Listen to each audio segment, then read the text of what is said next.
All right. What's up, everybody? How you doing out there? Welcome back to the show. This is last week's fight. My name is Thinker St. James, and tonight we are going over each and every fight from UFC Fight Night, Burns versus Morales. Taking a quick look at next week, just a very brief one since we're going into an off week in between, and then we'll be doing a little bit of an audience Q&A so y'all can ask us some questions, give you some answers right here on the show. And of course, to do all of that with me, as always, the Ohio player, my co-host, the man, the myth, the legend, and a man who knows more about what's going on at Karate Combat than the people in the Karate Combat Discord, Mr. Chase Parton. How are you, sir?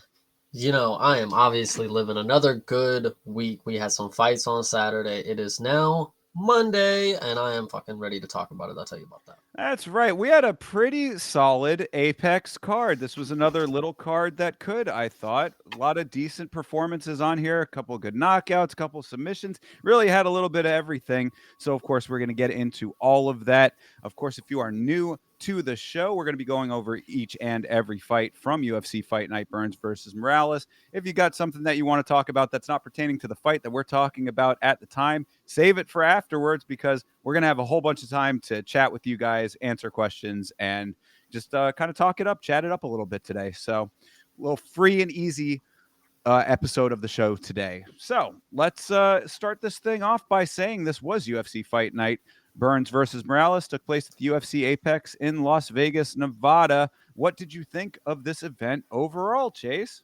So going into, there's actually a couple different points of view. So going into it, initial reaction was like, all right, here we go. We got another Apex card. Look at the names, write it off. This is a night to get drunk kind of deal.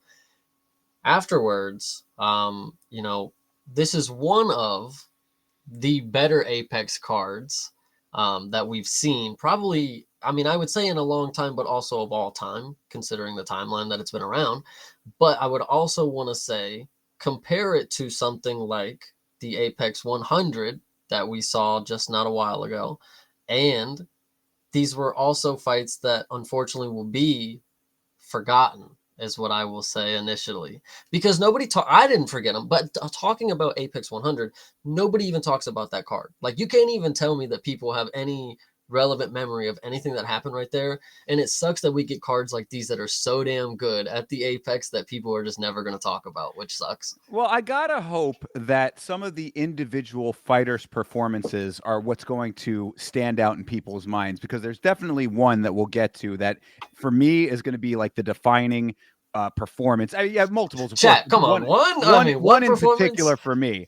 Yeah, no, there were definitely multiples, but like one in particular, because it was a person that, like, coming into it. I remember last week we were going over it, and we were saying, the specific fighter that I'm thinking of is like, who are these guys, kind of thing, a little bit, and it's like this is now a defining performance that I always am going to go back to. So, like, hopefully that happens for a couple of the fighters as opposed to the fights themselves, if it's not going to be something that gets heralded in the sands of history, kind of thing. You know what I mean? Yeah, but damn, it was a damn good card. So that's what's a shame, because I'm telling you, like, this one, people are just gonna, they'll rant and rave a bit like, why couldn't we have seen this in front of a crowd type deal, and then they'll post the clip. But other than that, they're not going to be talking about anything that happened with Mr. Hyung Sung Park or Denise Gomez, anything like that. So I just think Gabe it's a shame. Green. Gabe Yeah, Green. hey, okay, Yeah, okay, of we'll course. get into it. Yeah, we're gonna get into all of it, of course. But yeah, no, solid card, and this is definitely a prime example of why these cards matter, in my opinion. Like, these are the cards here that show you and inform you about fighters that are not on the big cards, are not on the pay-per-views yet. It's what they were even talking about it on the commentary of this event, saying that, like, a lot of these guys are trying to fight their way into the spotlight with performances like this. So you got a lot of delivery in that mentality and in that goal and effort with these guys. Some people put on like serious banger fights, banger performances. These are the performances that will propel them forward into the larger fights and larger shows. So you never miss these, because this is where it all starts. And, you get a better understanding of what you're going to get on the bigger cards by paying attention and making sure that you never miss these Apex cards. Yeah, this one was good. I'm actually just really excited to talk about it.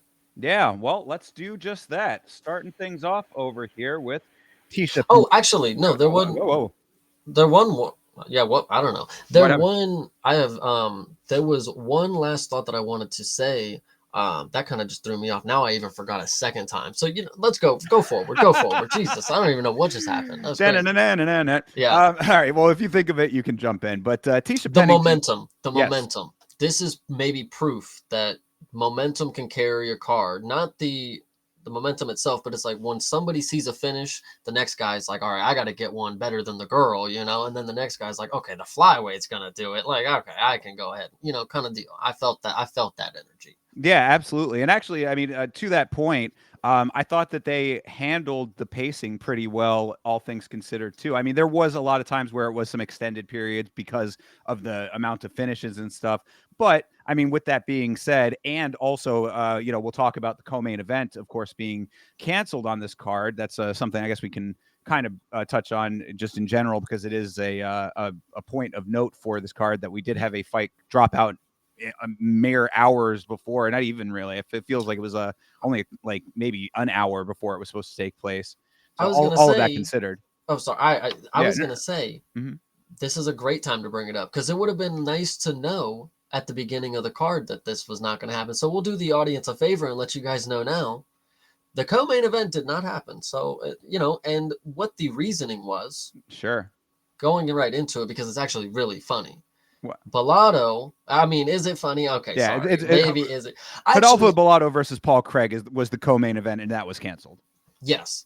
And Bellotto the following day posted on Instagram, saying the injury was regarding a herpes flare up. I know that is kind of interesting to hear, especially in this sport.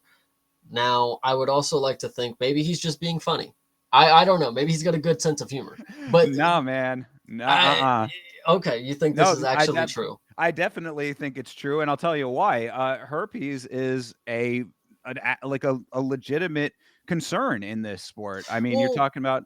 Well, I right. mean, yes, I agree with the concern. Man. I'm not saying that's no, like people can't compete with herpes. Yes, 100%. That's what I think. But it's the Mhm. fact that he actually like that just seems like a joke. Like, haha, maybe like I got herpes, guys. Haha, maybe I don't know. That's the way that I would maybe Well, take I it. mean, you watched the last season of The Ultimate Fighter, did you not? We saw a fighter on there who was canceled out for a match because of a flare up. Oh, okay. So you think it was an actual cold sore type I deal? mean, something like that or along those lines or I something I don't related know. to it. I'm Yeah, thinking bro's absolutely. got some full blown things going on here. I don't know. There's a lot of different ways you could take this. I think it was also very vague. So do we really know? Like I don't That know. yeah, I think that that's the issue is the way that Bellato He publicized it to the world. Is that it's like, hey, yeah, man, I've never had herpes take me out of a fight before, and it's like, well, what? Okay, let's back up and give me a little bit more detail here because that's a wild way to present it. you got to also remember that there's an extra layer. A translation has to be done here. So Sure. and it was probably through text, and that also sometimes doesn't translate over. But interesting enough, yes, that is the case. Um, I don't know, man. That's crazy to me. Just that Yeah. that that went down, almost went down. The fact that he walked into the building was actually, uh, like when people, even Toby specifically, he was mad that he got to watch the video of Bellotto walking in earlier, and then that he didn't get to. He's like, I just saw that motherfucker walk in, like Yeah, no, so. it's a good point. But what I say about this, said it on the watch along, and I think it's a good point, is that you'd rather have like so for anybody who is betting on this fight, you would rather have this scenario than the fight actually happening because if you were betting on Bellato and he went into the fight and was not able to compete at the level that you were hoping he was going to be able to compete at and not get the win, then trust you would rather have the no action on the bet than taking the bet and it being, the outcome that you'd be looking at then. So, from a bettor's perspective, this was definitely the ideal outcome if there was a problem. From a fan perspective, obviously you wanted to see the fight, but just be happy that you saved yourself a couple of bucks just in case because your one leg of your parlay could have easily busted out had he gone into a fight that he was not 100% for.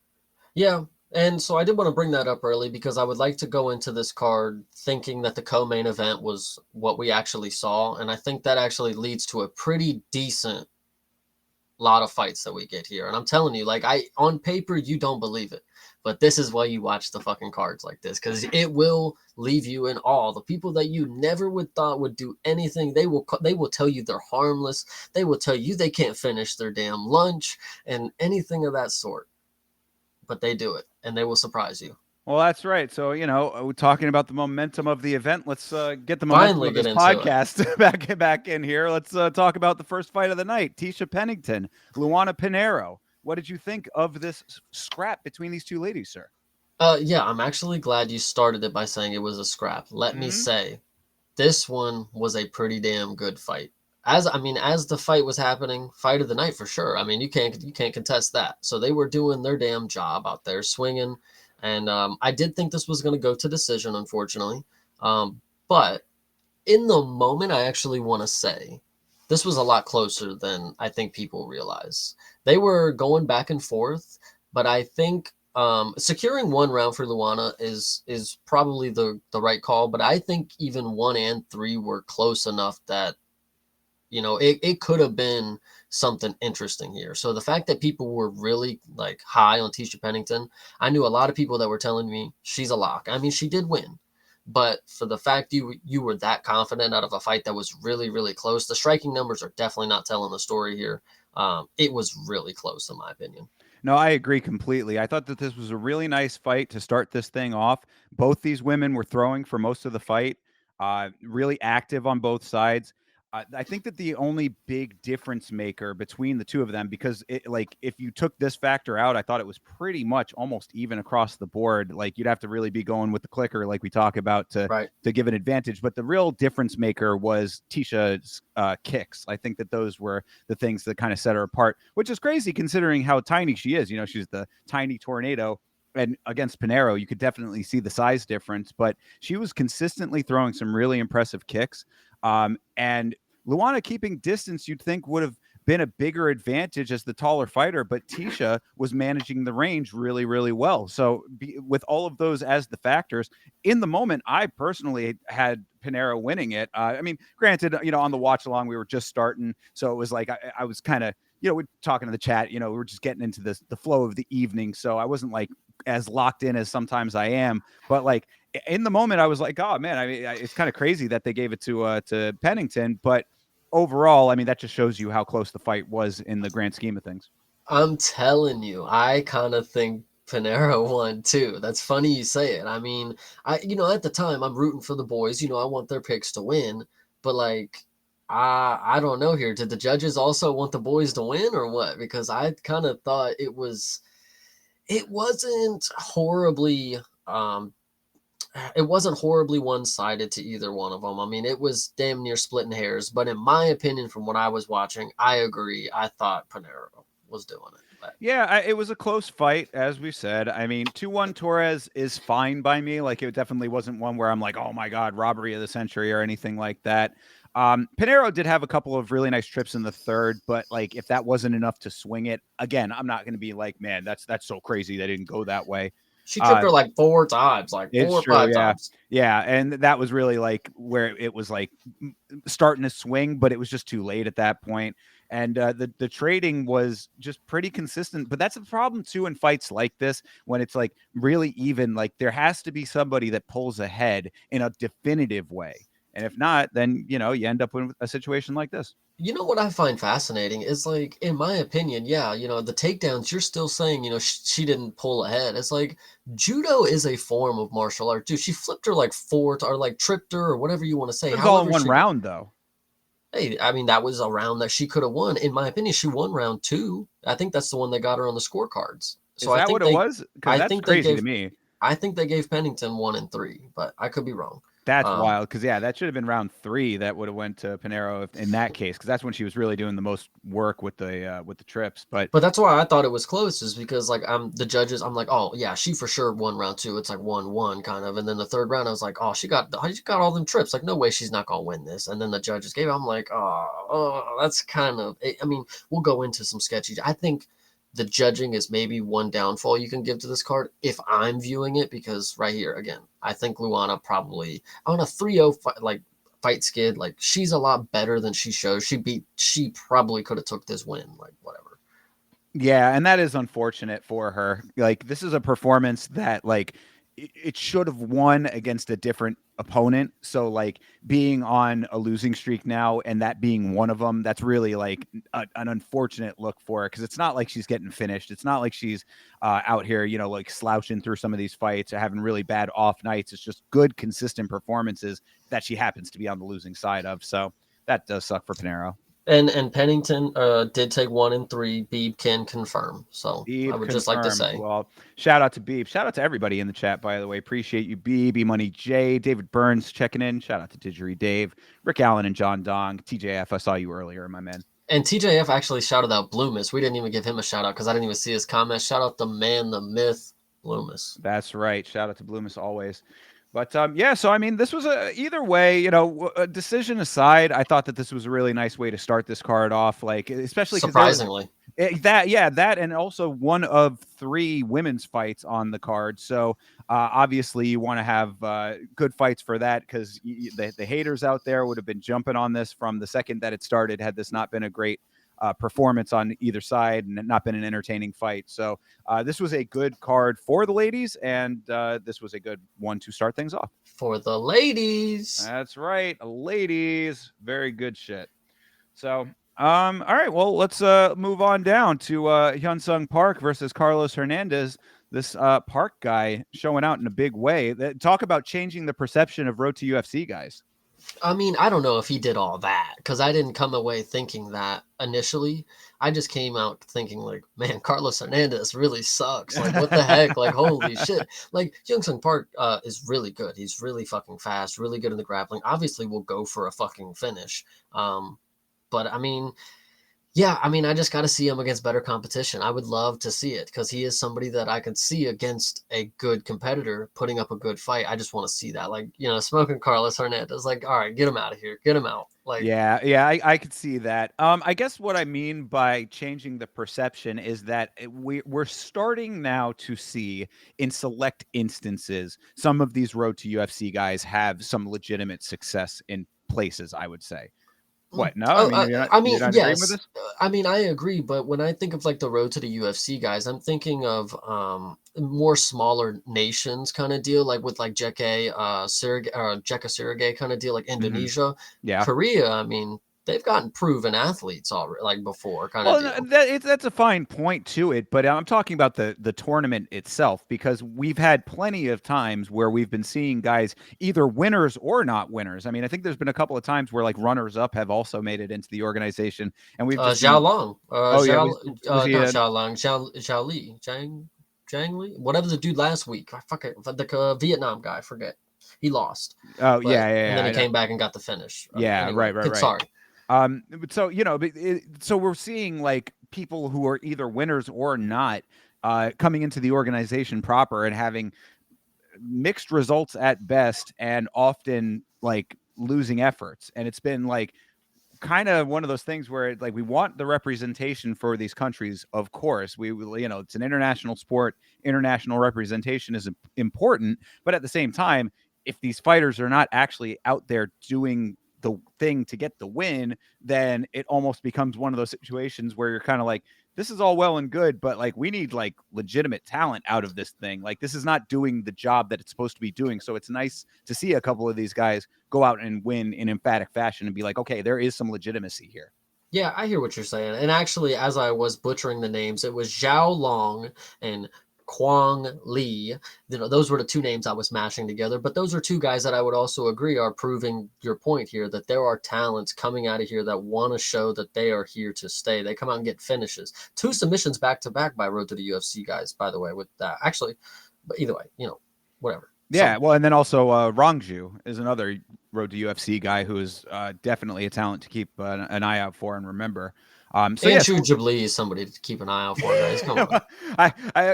You're gonna remember him one way or another. So, but maybe not for the right reasons. Either way, though, that's all of them. How about Hyun-Sung Park himself? Park did a great job in this fight, I thought, aside from all of the things in the finishing sequence. Going into it, though, starting this thing out, he did a really good job of cutting off the circling of Hernandez. He was walking him down, got him backed up to the cage before even trying to tie him up. Then he gets him tied up, gets him to the ground, finishing the job after that. I mean, it really was a bang, bang, bang kind of thing. So I can definitely like understand your perception of it being like, yeah, this Hernandez guy. Ugh. And it also hurt my feelings a little bit after seeing his performance, hearing that like he spent all this time being a coach and he's, training the next generation of fighters. I'm like, oh, maybe we need somebody else training the next generation of fighters. I hate Yeah, hate to what do say you it. think the camp thinks? Like, they're like, all right, this is the guy that's been training this for the last year. He's got a big fight coming up, and he gets smoked in a minute. I wonder if you do Ugh, question? I mean,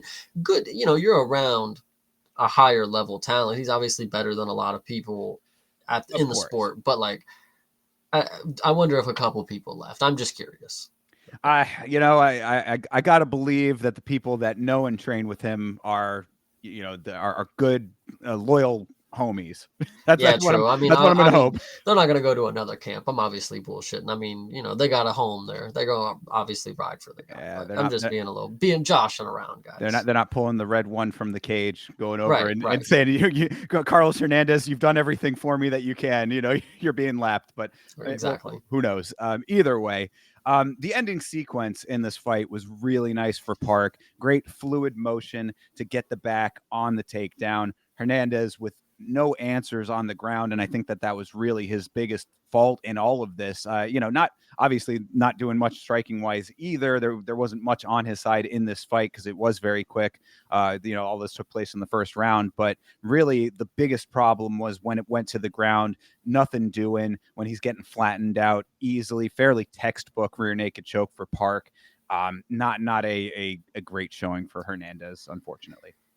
Yeah, I mean that's unfortunately the case. I mean, Carlos Hernandez is just not somebody who I had a lot of high. I mean, the dog number would have led you to believe that there was some hope here, and there was not. So Yeah, yeah. Well, we'll talk about another dog that screwed everything up for me. I will tell you now, before we even get to that fight, I predicted every fight correctly on this card except for one, and that one fight screwed up everything for me. So this is one of those really, really hurtful cards for me in that respect. Doesn't take away from the quality of the card, just putting it out there as a teaser, I suppose.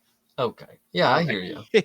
anything else on Mr. Park and Hernandez here? No, sadly, I mean, I wish there was more to say about performances on this card, but we'll get into a lot of them, and Yeah, I it's guess, and one thing to say as a general note about a lot of these fights where the finishes were quick is that it's great to see these fighters at this level getting these finishes because it does make them look better as far as their record goes and gets them the fights that they need. But it's hard to utilize this information effectively considering the factors. Like, I would not necessarily now think that Hyunsung Park is like your lock for the next card that you see him on off of a performance like this. You know what I'm saying? Like, you got to keep everything in perspective as far as like what you're seeing and what information you're taking away from these fights, because this is now going to get Park into a better fight. So there could be a better competition between him and his next opponent. He could do it again. That's not out of the question, of course, but it's the perspective that you have to keep, just knowing that he's able to do these things. Can he do that now against better competition?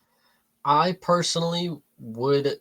I'm not going to say that bro shouldn't celebrate, and I'm not going to say that I shouldn't celebrate for him as well. But I'm not just if he's the type of guy that wants to be the top of the sport, I would be doing him a disservice to make a fucking like make this so much more than it is, to make it seem like this is the greatest fucking win of his career. And it was a great win up until now in his career. I mean, obviously he's 10-0, whatever. Every win is going to be the best one, but like he's got more to do and he's got to do it against better people. So I just feel like I gotta put the motor in him. I'm not trying to be like an asshole. I hope he understands. I'm just trying to let him know that, dude, there's gonna be better people. So just keep on the grind to keep going. You got this. You're doing Yeah. good. And he seems like the type of guy that knows that knows that he wasn't like out there, show like going crazy or showboating or anything like afterwards. Like, Yeah. he was fairly composed, I would say. So I think you're going to get that out of Hyun Sung Park here. Hell yeah. All right. Well, moving on to Elise Reed versus Denise Gomes. Dominant performance for Miss Gomes here, and of the first of two, maybe perhaps three, but three good women's fights. This was the first very dominant performance, I would say. What'd you think? I think this one was pretty funny, but let me maybe break down the fight a little bit because I thought Elise Reed had more of a chance than she ended up having. And at first, I didn't think she looked horrible. She was doing good with the kicks. She was keeping her at range, not letting her get inside with the power strikes. And then unfortunately, she gets caught with a straight, and it just pops her goddamn eye, like right underneath her eye. Her eye is swollen, and she's on the retreat, and she's getting fucked up. And then somehow they get to the ground. I believe maybe she took some more strikes, and then they stay on the ground for the entire rest of the first round. And what's funny is Denise Gomes didn't attempt to stand up once. I mean, the commentaries talk about how she wants to prove that she's a well-rounded MMA player, fighter now. Like she's not just a striker. She's got to show that she's got the grappling.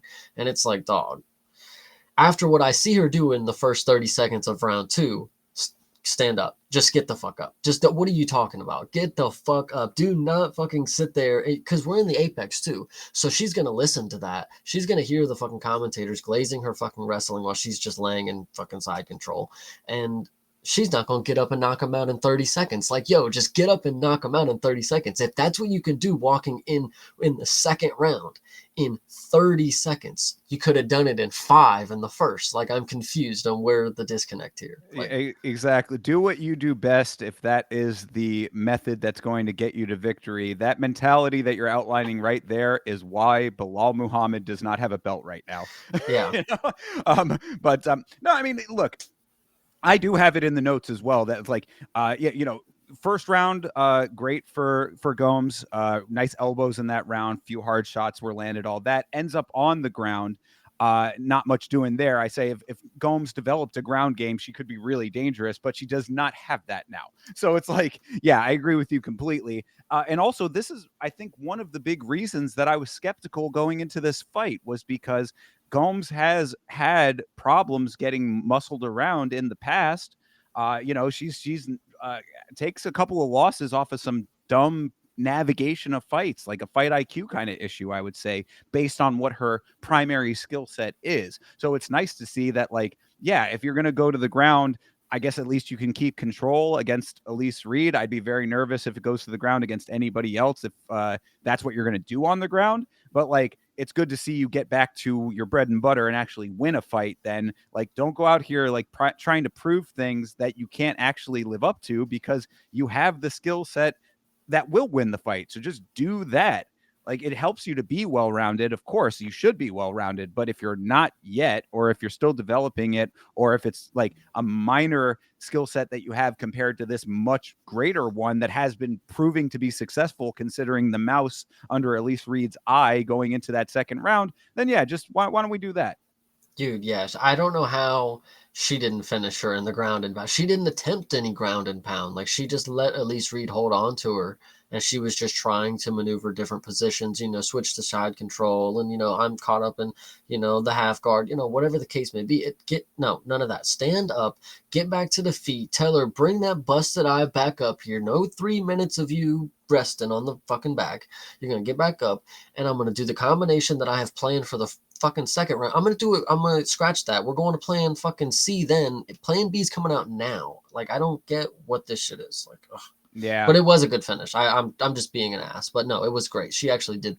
She fucked her up, guys. Yeah, exactly. And I mean, look, we go back and say it time and time again, but when you see women with knockout power, keep it in mind and remember it, because it's very rare that we're seeing women getting finished on the feet in the UFC. So Denise Gomes, a woman who's actually able to do that. Round 2 started and it was all over. Heavy shots right out of the gate. That was, I think, a really solid strategy. You talk about fight IQ. I mean, it was very nice to see that she recognized how much work she had done in that first round and wasn't pussyfooting around saying, okay, let's go for some angles. Let's see if we can do a level change, blah, blah. No, it was just, okay, I screwed her up pretty bad in that first round. I'm going to go and work her over again. Ends up doing that, gets the finish. Yeah, I don't know. Maybe it was a little pity. Like, I don't really want to smash her face in now that I've already busted. Like, what if I pop it with an elbow? Like, I don't know. But a clean knockout is always great. So shout out to her for putting it out on the feet. Love to see this one, especially from the women, because even going into the second, this is expectations, right? After the first round, there wasn't no knockout, there wasn't no finish, and she was wrestling. You're probably thinking, "Oh, brother, we got a doozy coming for us. No wonder it's the third fight of the night, hidden in the card, kind of deal." But no, Denise Gomes, hey, shout out to you.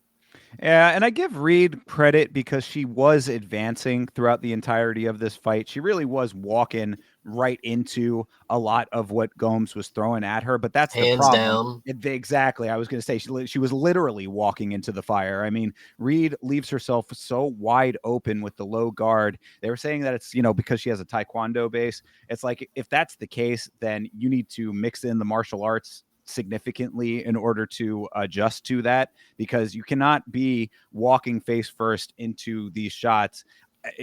I think a lot of times the women are a little bit, maybe this is a generalization, and I acknowledge that that may be the case, but I think that sometimes the women are a little bit more they're more confident in walking into shots because there are so few females with knockout power.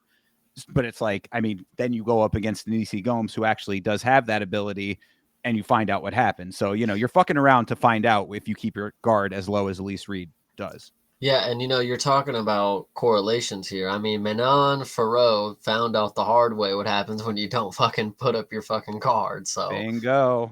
yeah, Broken goes the nose. Yeah. yeah. So Elise Reed now 8-5, which is, that is a horrible, horrible record. So, But it uh, wasn't a horrible performance. I mean, no, no. she was actually looking pretty decent, got popped up, and then she actually did a decent amount of fighting through that to get to the second round. I think give her another one. Line it back up. Fuck it. Give her Victoria Dudikova. Fuck it. Yeah, exactly. And I mean, women's MMA, this is definitely like a case where that could be a possibility. They keep around a little bit longer sometimes than others, and with a performance like that, even in getting knocked out, at least that she's going to advance. At least that she's going to throw hands. She's not going to be sitting here turtling up and stuff. So yeah, I think that that does make sense. Yeah, Elise Reed can stick around for at least one more.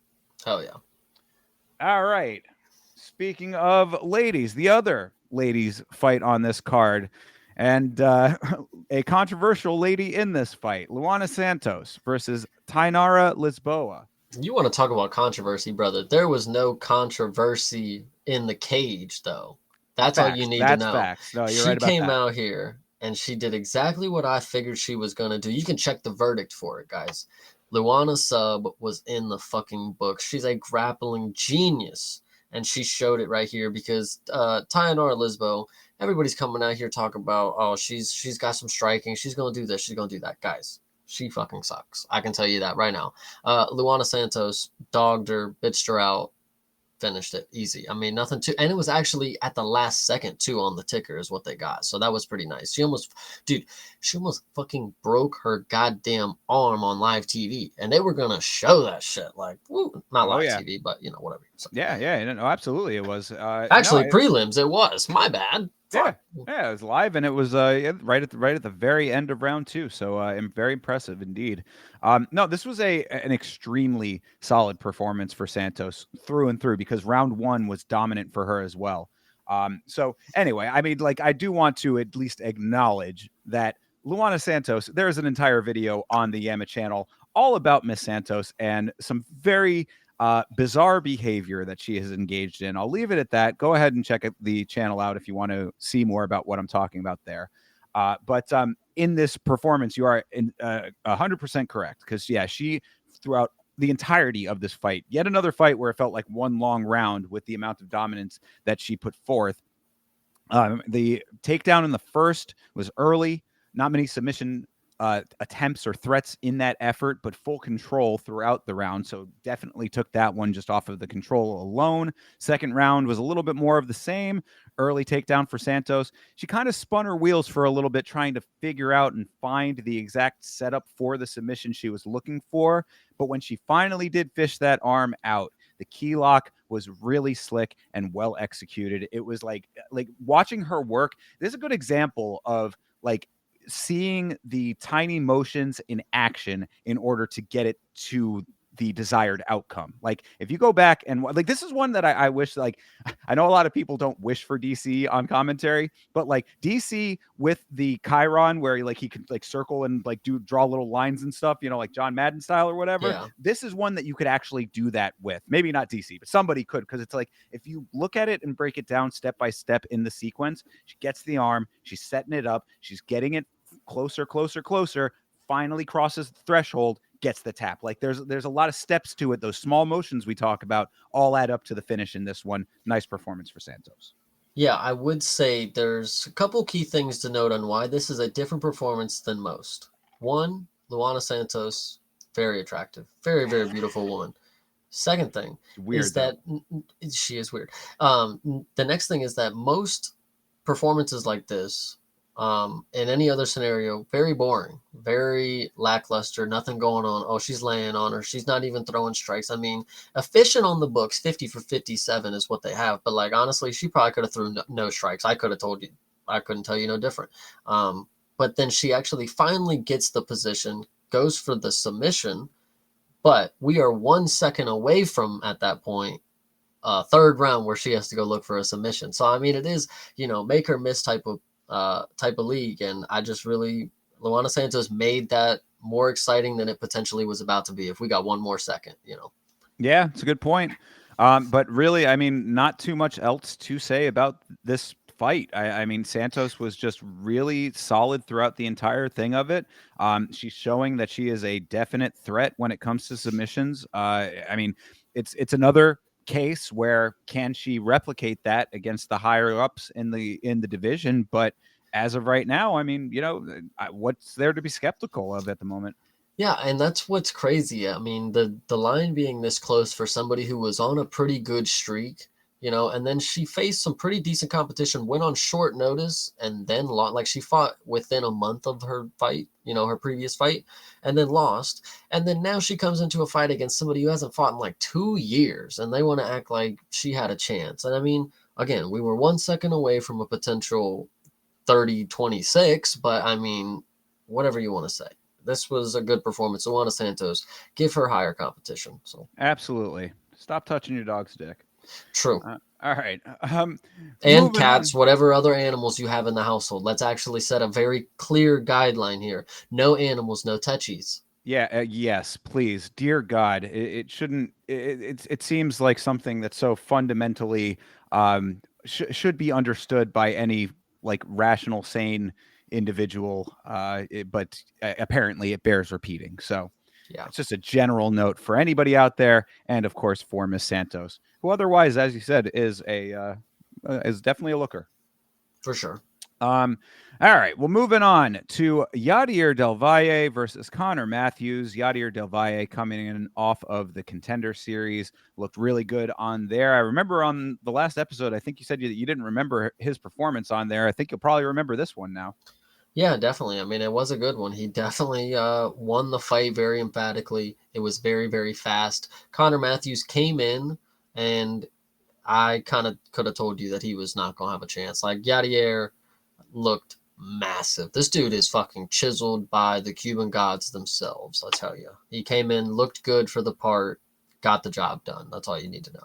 Yeah, for sure. And they were talking about the size difference, and Matthews saying that, oh, he's got a lot of muscle on him. I'm going to take him into the later rounds, and I'll be able to get him done then. It's like, not really, not when Yadier Del Valle is doing his work, because man, he caught a kick, turns it into a takedown, and then it's just pure muscling to work Matthews into the position that he wanted. Like that, maybe, I mean, look, in a different set of circumstances, maybe Matthews was onto something. Like maybe a dude of that frame fighting at what were they? They were at featherweight. Yeah, exactly. I mean, like a big bulky featherweight. Maybe there's some potential for his line of thinking to be correct if it was a different guy. But if that's the case, you can't let what happened happen. You know what I mean? Like you can't have the catched kick turned into the takedown and then just him using every one of those muscles to flatten him out like a pancake, sink in the choke, and call it an early day at the office kind of thing. Yeah, I mean, maybe it was just like, I don't want to say poor game planning. Maybe it was just predictable game planning. Connor Matthews, he's like, okay, I got this big muscly guy.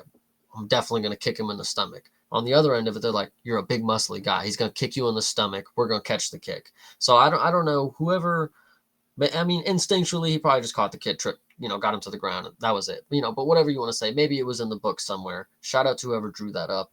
This was a great finish. Yeah, it really was. And yet again, I mean, like it's tough. It's consistently you're going to be hearing this, of course, but like it's hard to say that like now, oh, Yadier Del Valle is next up, because it's like he did it on the Contender Series, he did it now here in the organization, yes, but like there are a lot of other people that he's going to have to go through to like really make that point, as like I am that dude. But this is certainly a good way to start that off. I think there's also a key difference here when we talk about people who get finishes compared to other people who get wins. I mean, it's also it's the level of comp. I mean, if it's somebody that I truly believe, we will get to it later, and it's actually a little controversial. But if it's somebody that I truly believe is the better fighter, and then you win, it's like, okay, you're making a believer out of me that you're better than the guy that I thought was good. But if it's just somebody, it's like, who the fuck is Connor Matthews, guys? Like, come on. Like, this is the technician next door kind of deal. And then he comes in and smokes him. It's like, okay, well, let's get you against a real fighter now kind of deal. Like, I don't know. Exactly. So that, again, it's the same point from Hyunsung Park as here. It's like, these are nice wins. These are impressive wins. These are wins to keep in mind when you're making your predictions on future fights and stuff, but really take the competition into consideration and look at it holistically, as opposed to, man, he's coming off a really big knockout, I got to put everything on him. Yeah. This was, I don't know what the matchmaking right here might have been a little. They might have thrown a little weaker comp to our boy from Cuba. I don't know. You gotta question that sometimes. Like, I know the last matchup, with the two women, it's at least striker versus grappler. In a sense, it's a little styles make matchup.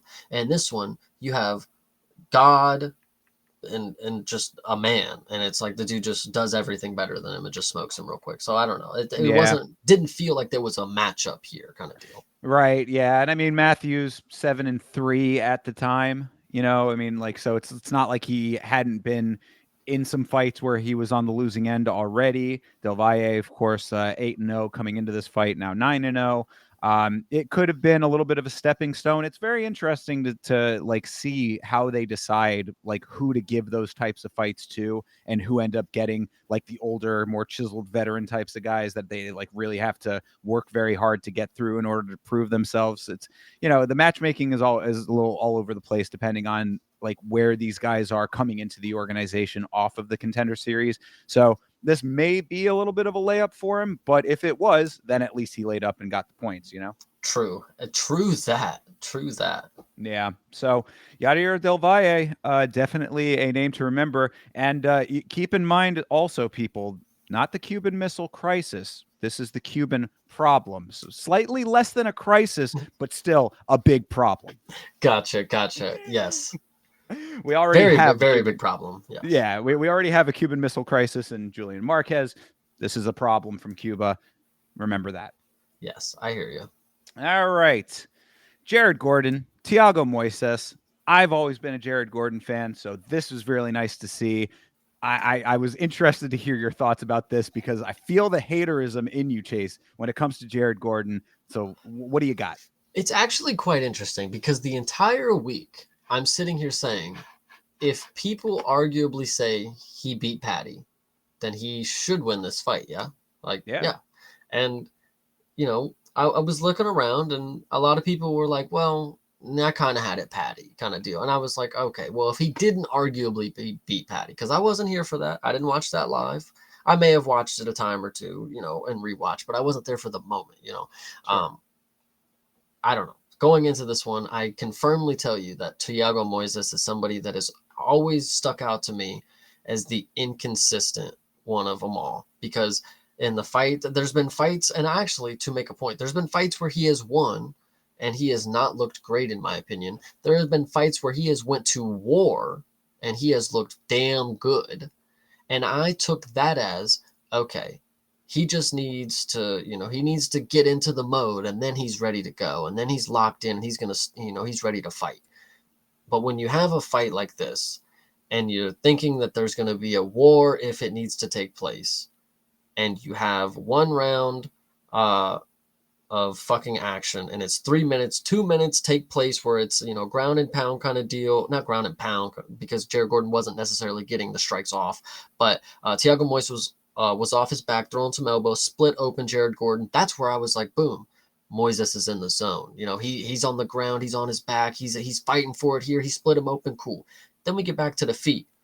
And then the unthinkable happens where Jared, this dude's nickname is Flash Gordon, and I believe it now because nothing was real about what I just witnessed when he fucking knocked out Thiago Moises clean cold in rewatch. It maybe was a little early. Like he was conscious after he hit the mat, but he was out cold on the way down. He was definitely knocked out. Jared Gordon with a fucking Hail Mary of a strike. I don't even know how the fuck he's done it still.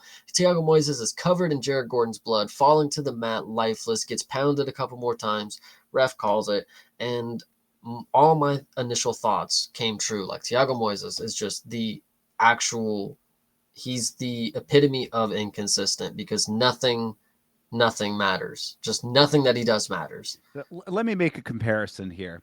Thiago Moises to me is very similar to what Mike Malott would be if he gets into situations that he doesn't want or anticipates. Like I think that there's a similarity there where it's like Thiago Moises is a dude who thrives in a fight that he is dictating and is able to anticipate what's coming his way. If there are things that happen in the fight that he is not expecting, then he cannot readjust quick enough to anticipate and get the next set of motions in action.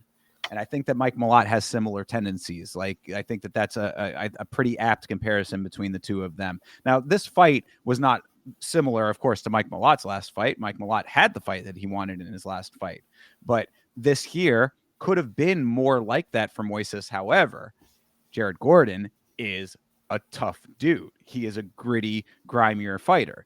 Like he's going to be a guy. Like the thing that stuck out to me from Jared Gordon in this fight was very early in the fight, starting things off. Jared gets a push trip. Like he ends up like I think Moises went for a kick, I believe. I think that's what it was. Either that or it was Moises threw an attack of some sort. Jared catches it and pushes him down with the trip as well. So it's literally just like back the fuck up kind of thing.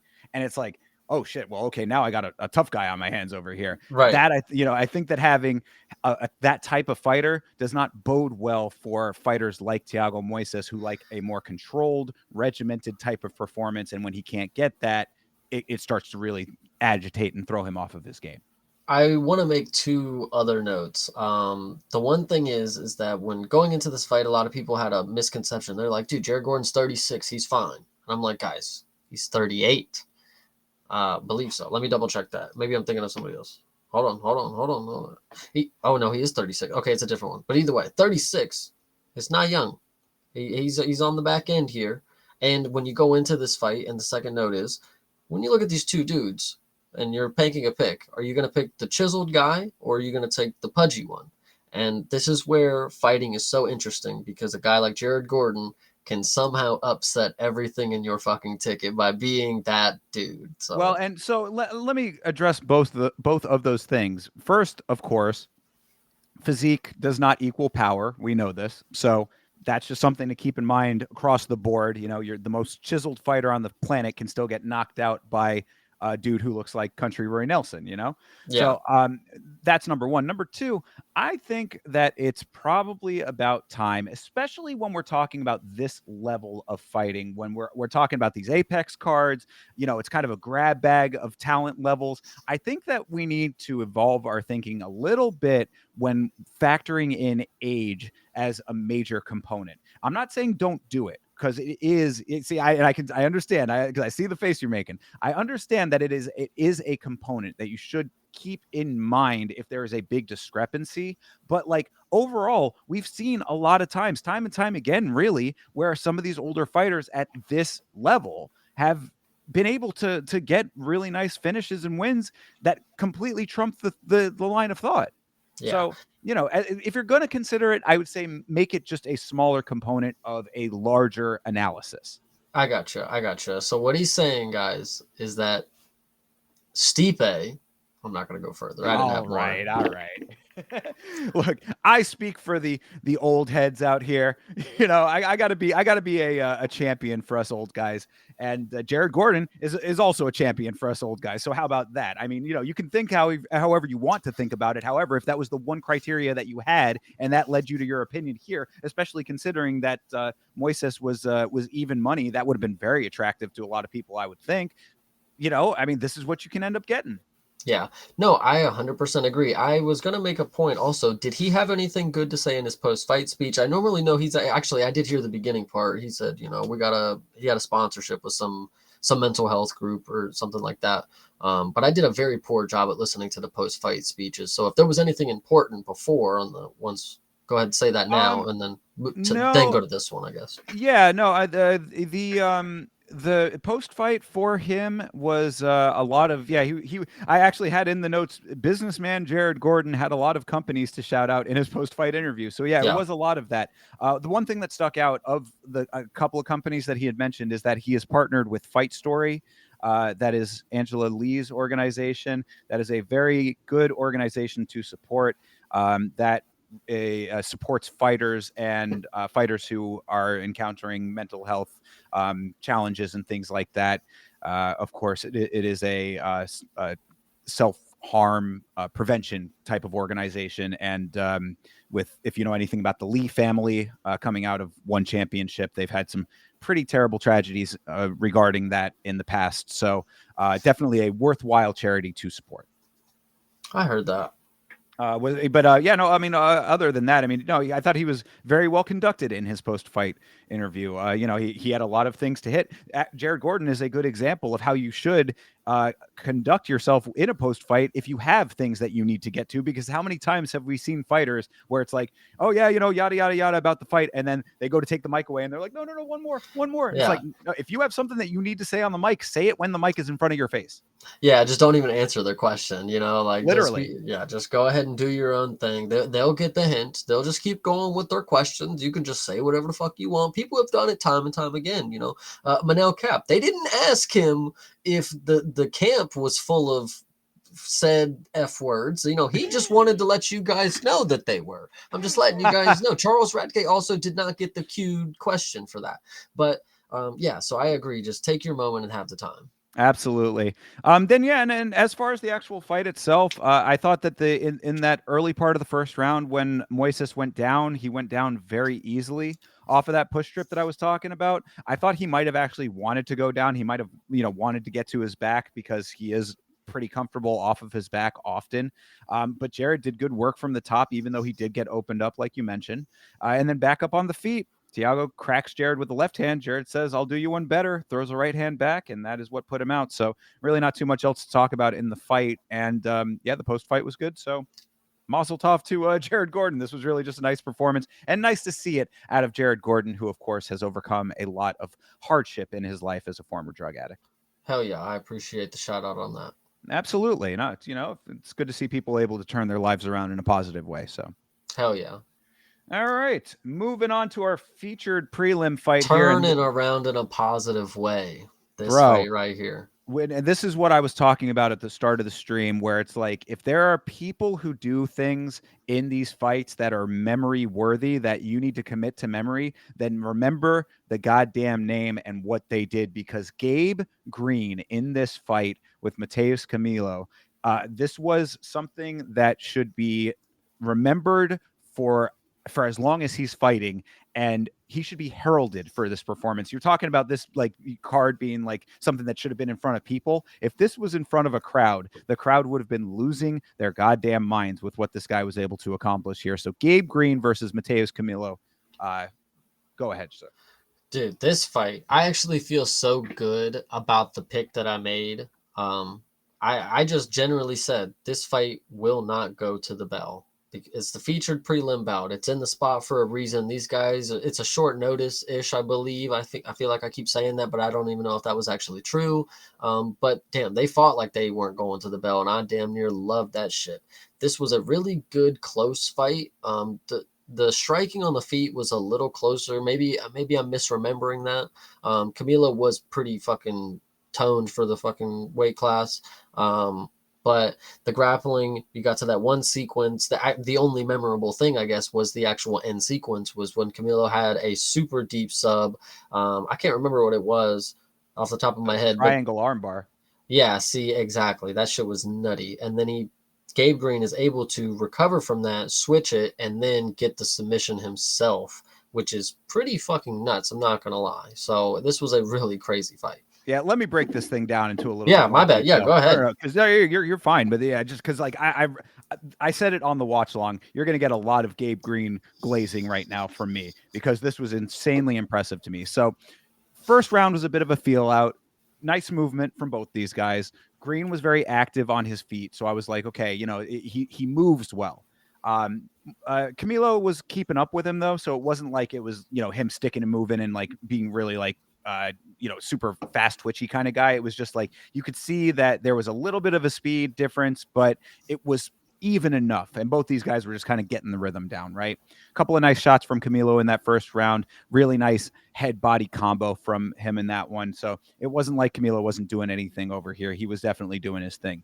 Green did stagger Camilo in the first round, but due to the position they were in, Camilo turned it into a level change. So you didn't even really you couldn't tell that it was actually like a stagger shot, but they showed it on the replay in the ISO box. It was like he actually got touched, in the entry to the level change. But whatever, keep that to the side. Still, just an active first round. Nice heavy body shots from Green as well. That's the other thing to keep in mind. Like we're gonna talk, or I'll talk here about the stuff on the ground, but on the feet, Green was going to the body with some really nice power. And we see a lot of guys who will throw body shots out there and varying levels of power put on them. Like every one of the body shots that Green was throwing looked like it could have been the shot that would shut your liver down.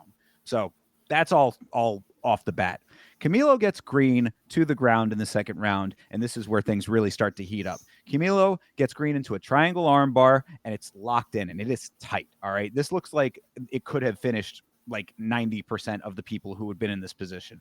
Green even goes for the slam, but Camilo stays with it and it doesn't get him out of it. So a lot of times that gets you deeper into the choke. So it was like, oh, that's a bad move. Oh no, he could have really screwed himself here. Somehow, this dude, Gabe Green, you can see he's a bald guy. You can see the wrinkles in the back of his head as he is trying to squeeze his head out of this position. The folds of the skin are bunching up on the top of his head. Somehow he is able to get himself out, then immediately transitions to the back of Camilo.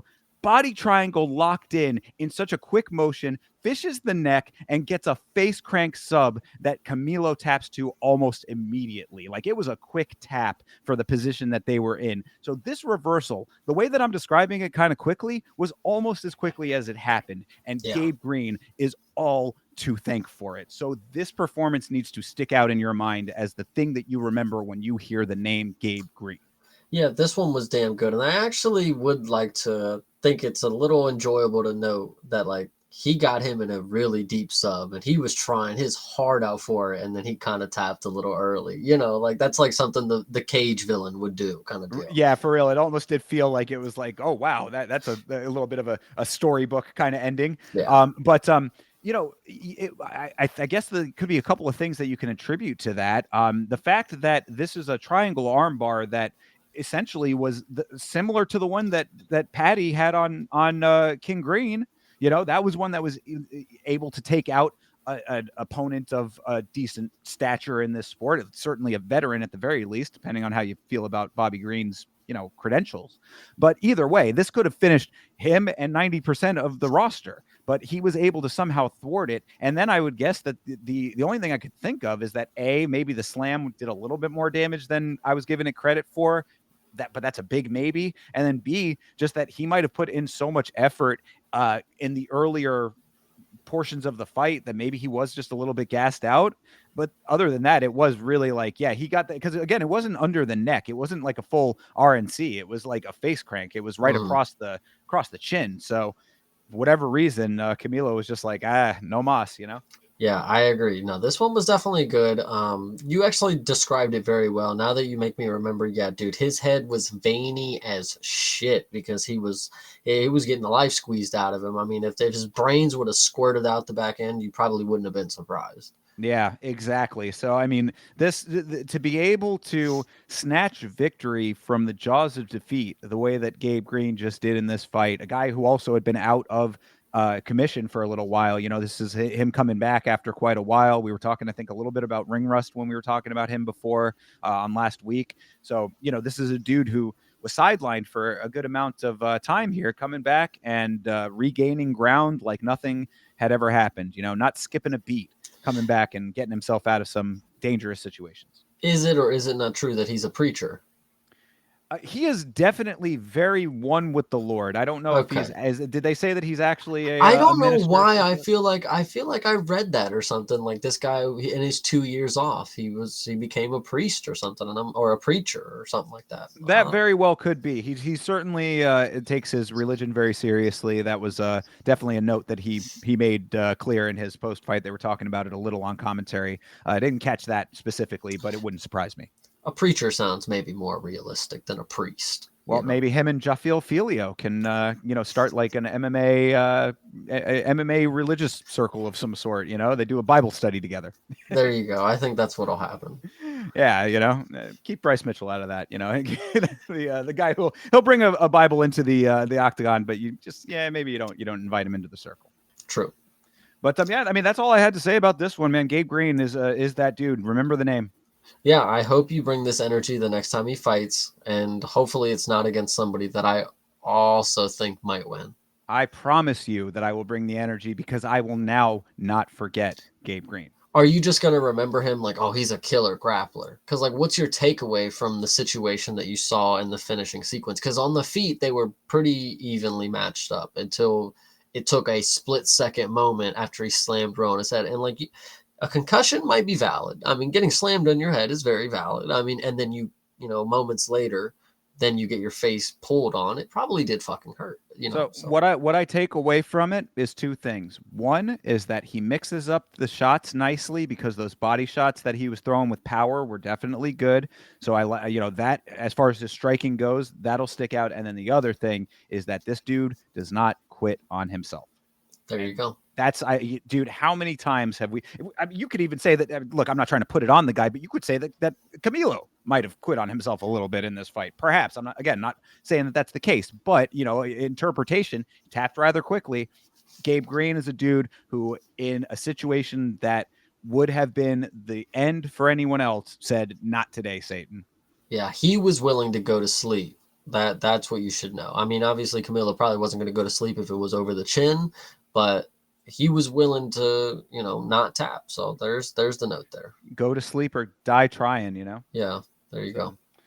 all right. I think 50 Cent said that originally. It was many men Yeah, wish sleep upon me. there you go.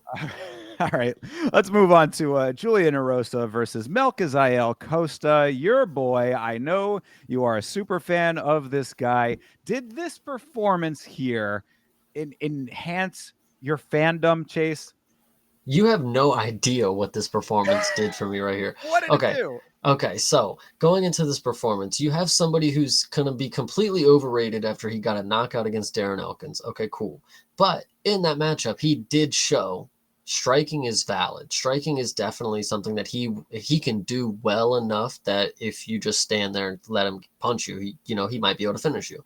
And also going into this matchup, I would like to believe that Melly's striking was not what I wanted it to be. I say the same thing about Chase Hooper. They're very similar in that aspect. They're very dominant grapplers.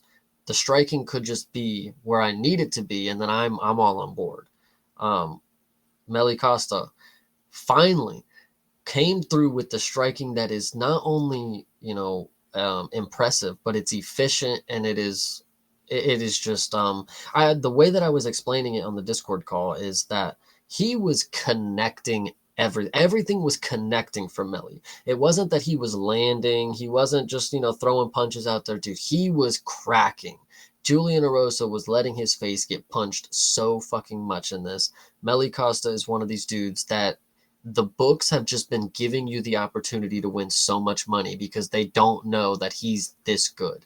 They don't know how driven he is. This is the guy who wants to be the first champ with vitiligo, and I believe that he can do that. Seriously, if he looks like this, if his striking can look like this again, we already know his grappling can look like subbing anybody he wants. So All right, I need to dig into some of these statements here. So you're talking about Erosa potentially being overrated because he's coming off of a win over Darren Elkins. Do you not see the 31 in that win column for him, sir? This dude has been around forever. I mean, like as far as like in this sport goes, this dude is 31 and now 13. So I mean, yeah, it's not necessarily like a stomper of everybody, but this guy has been through these wars before. He is a tough dude and he can get those wins. 31 is no joke. see, but you got to understand. From my perspective, when I started watching the fights live, from what I've seen with my own eyes in the moment, I've seen Ricardo Ramos be terrible. I've seen that plenty of times. Just saying. He actually improved. He actually came back and got a nice win. I'll give him that one. Then I see him go against Christian Rodriguez, who is a known fluke, he's known to just be a flop when the competition is high enough for him not to get not have to face somebody who's fucking just coming into the organization. And he taps like chicken super easily. Then he gets Darren Elkins and butchers him. But I know that was kind of the situational. So in my opinion, yeah, that's a little overrated of a run. If that's two fluky-ish thingies that I would consider in my mind, like it stands out to me as something that you should note. It's like, well, that wasn't like, I mean, he didn't beat the shit out of Christian Rodriguez and make him fucking tap when his own blood gurgling. It could that would have been impressive. I would have been like, holy shit, this dude is Juicy J, lives up to the name. Darren Elkins fight, the striking did impress me. For somebody that I know as a grappler, I'm like, damn, okay, he's tall, he's lanky, he keeps his range, he mixes in the kicks, and he's got power, apparently. I didn't believe in the power part because it was Darren Elkins, but coming into this fight, he actually was popping Melly up a good amount. They were trading a good amount. Right. So, well, then I guess then that leads nicely into my note about Costa in this fight is that Costa was technically proficient. He was accurate. He threw in good volume, and the guy has no power because Julian Erosa is a dude who, I'm a fan. So I mean, we'll keep in perspective here. Maybe I glaze him a little bit too much sometimes, whatever. But the note that always sticks out with him is that he is very touchable. I mean, the dude, he goes down pretty easily. That's his fundamental flaw, is that he is chinny. So if you're cracking him in the face multiple times and stagger shotting him at least once or twice, I remember that, and you're not able to put him out, then that does make me question your power. I will, yes, agree with the power that it is maybe not there, maybe, or you could also argue maybe Julian Erosa just he grew a pair of nuts. He got a chin now, guys. Like, I don't know what to tell you. Maybe he is just that guy. I don't know. It's maybe one of those fluky things that Julian Erosa will just go on to get knocked out again, or Melly Costa will go in to knock somebody out that'll want to stand with him, thinking, oh, you can't knock out Julian Erosa, you can't knock me out. Who knows what the actual science is behind it? I will agree that I think the power was depleted very early because we see how gassed Melly was at the end of the fight. I want to say he was tired early, and then he was really fucking gassed at the end there. And then another thing that you want to say is a downfall to him, and this is just part of the learning experience because now he was able to feel the third round heat. I'm tired. I didn't sub him in round one. He didn't fucking put his head in my arms. Whatever you want to say. So I think this was a good learning curve. But Melly, when he does get tired, he just does not care about defense. He don't give a shit. He just like keeps his head up there. He'll get punched. Actually, he does a good job. There was some moments where he was doing some great, weaving work, but he was getting touched and then he was just laughing it off. It's like, dude, you got to be careful with that. You're in a featherweight. Somebody might be able to carry the power until the third. I mean, just one division below, you got Vinicius Oliveira, who would do a flying knee with 3 seconds left on you, buddy. So Yeah. you better just be careful. I'm just saying. I No, really do love absolutely. this dude, though. Yeah, no, and it, I understand, and he's definitely won you a good amount of money over the times that you've been betting on him, so I can understand that element of it. And to be fair, Costa looked really good throughout these first two rounds. He was in good form, active throughout. Nice Superman punch and head kick in the first round. Takedown into the guillotine in the second was really nice as well, even though it didn't, get him to a submission or anything like that. But it was still nice work. Arosa on the other side didn't really come alive until late in the second round, which sadly cost him this fight because he was really trying to do everything he could in that third round to win. Like, this is another one of those fights where it's like the scorecard is absolutely accurate, but it doesn't, to me, tell the full story in the sense that Rosa, if you saw that third round, if he had fought with that same intensity throughout all three of the rounds, then Rosa probably would have won this fight. But it was like he just only started to really come into his own with like maybe a minute left on the clock in the second round. And then that third round, he was trying everything. But by the time he did turn it on, you said that Costa was gassed. He was gassed as hell too, Erosa. I mean, this dude, he was way too tired to keep his speed up. There were times, I mean, I remember Vitz King on the watch along saying, God damn, this Erosa dude is throwing slow as hell. And he wasn't wrong, sadly. I mean, and it's not even like Erosa doesn't have a speed a component to him under normal circumstances, but you go through two rounds basically of getting popped up by Melchizael Costa over here, and you just don't have the gas tank to be able to carry it through in that third round, even if you want to. So you got to be more consistent throughout all three of those rounds. He wasn't. Costa was better, at least in those first two. Got the win.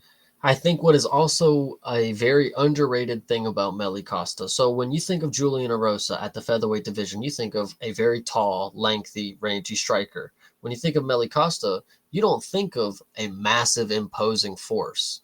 But if you want to look at the numbers 5'10" and 6'1", I mean, I didn't see it in that fight. Meli looked just as tall as Julian Erosa, and he looked way stockier. He's a big dude for the division, and you don't really think about it because he's always grappling with people. The fights are always over too quick. You don't really get to see him standing with people this much. This is going to be the only time that you're going to see somebody who's like almost as big as him, but obviously not as, sturdy. Meli Costa is going to, he's going to get somebody who's like, borderline midget, on to him here soon. And it's going to be easy for him, I think. I would say that that's probably pretty accurate. I'm still skeptical of the dude when he's going to be going up against like the higher levels of this division. I mean, it's very like unwise to me to think that this dude is like champ potential because you're saying he wants to be that dude, the first champ with vitiligo. Look, and obviously all power to him. I think it's a great story in that regard and everything. But I just personally, I'm not seeing it yet. Chase, you think otherwise? No, I think there's a key component to that. Yeah. Is like the UFC knows that there's something there. Like he will be the type of person that they're gonna give the slow cook to. They're gonna make sure they give him the fights that they know he'll win, but it's not like an extreme jump where we know if he loses he's fucked. I think they're slow roasting this guy really fucking well because they know first champ with vitiligo, that's history making, whatever you want to say, world book right there. Like that's an entertainment portion of it. So, well, no, I definitely agree with you on that. They certainly aren't trying to overload him early. They're not hot-shotting him in any major capacity. He's having to work for it if he's going to rise up in the rankings, and he's been doing it. So, I mean, they're obviously credit to him on that. I'm not a hater. I mean, like really, I don't dislike the guy at all.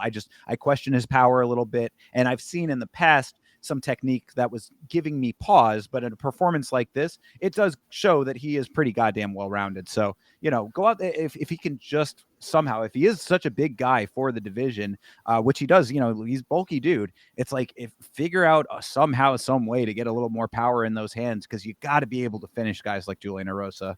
Like it's 100%. it's necessary, Yeah, I agree. All right, moving on to Dustin Stoltzfus versus Nursultan Ruzaboyev. This was a crazy fight. I enjoyed this one a lot.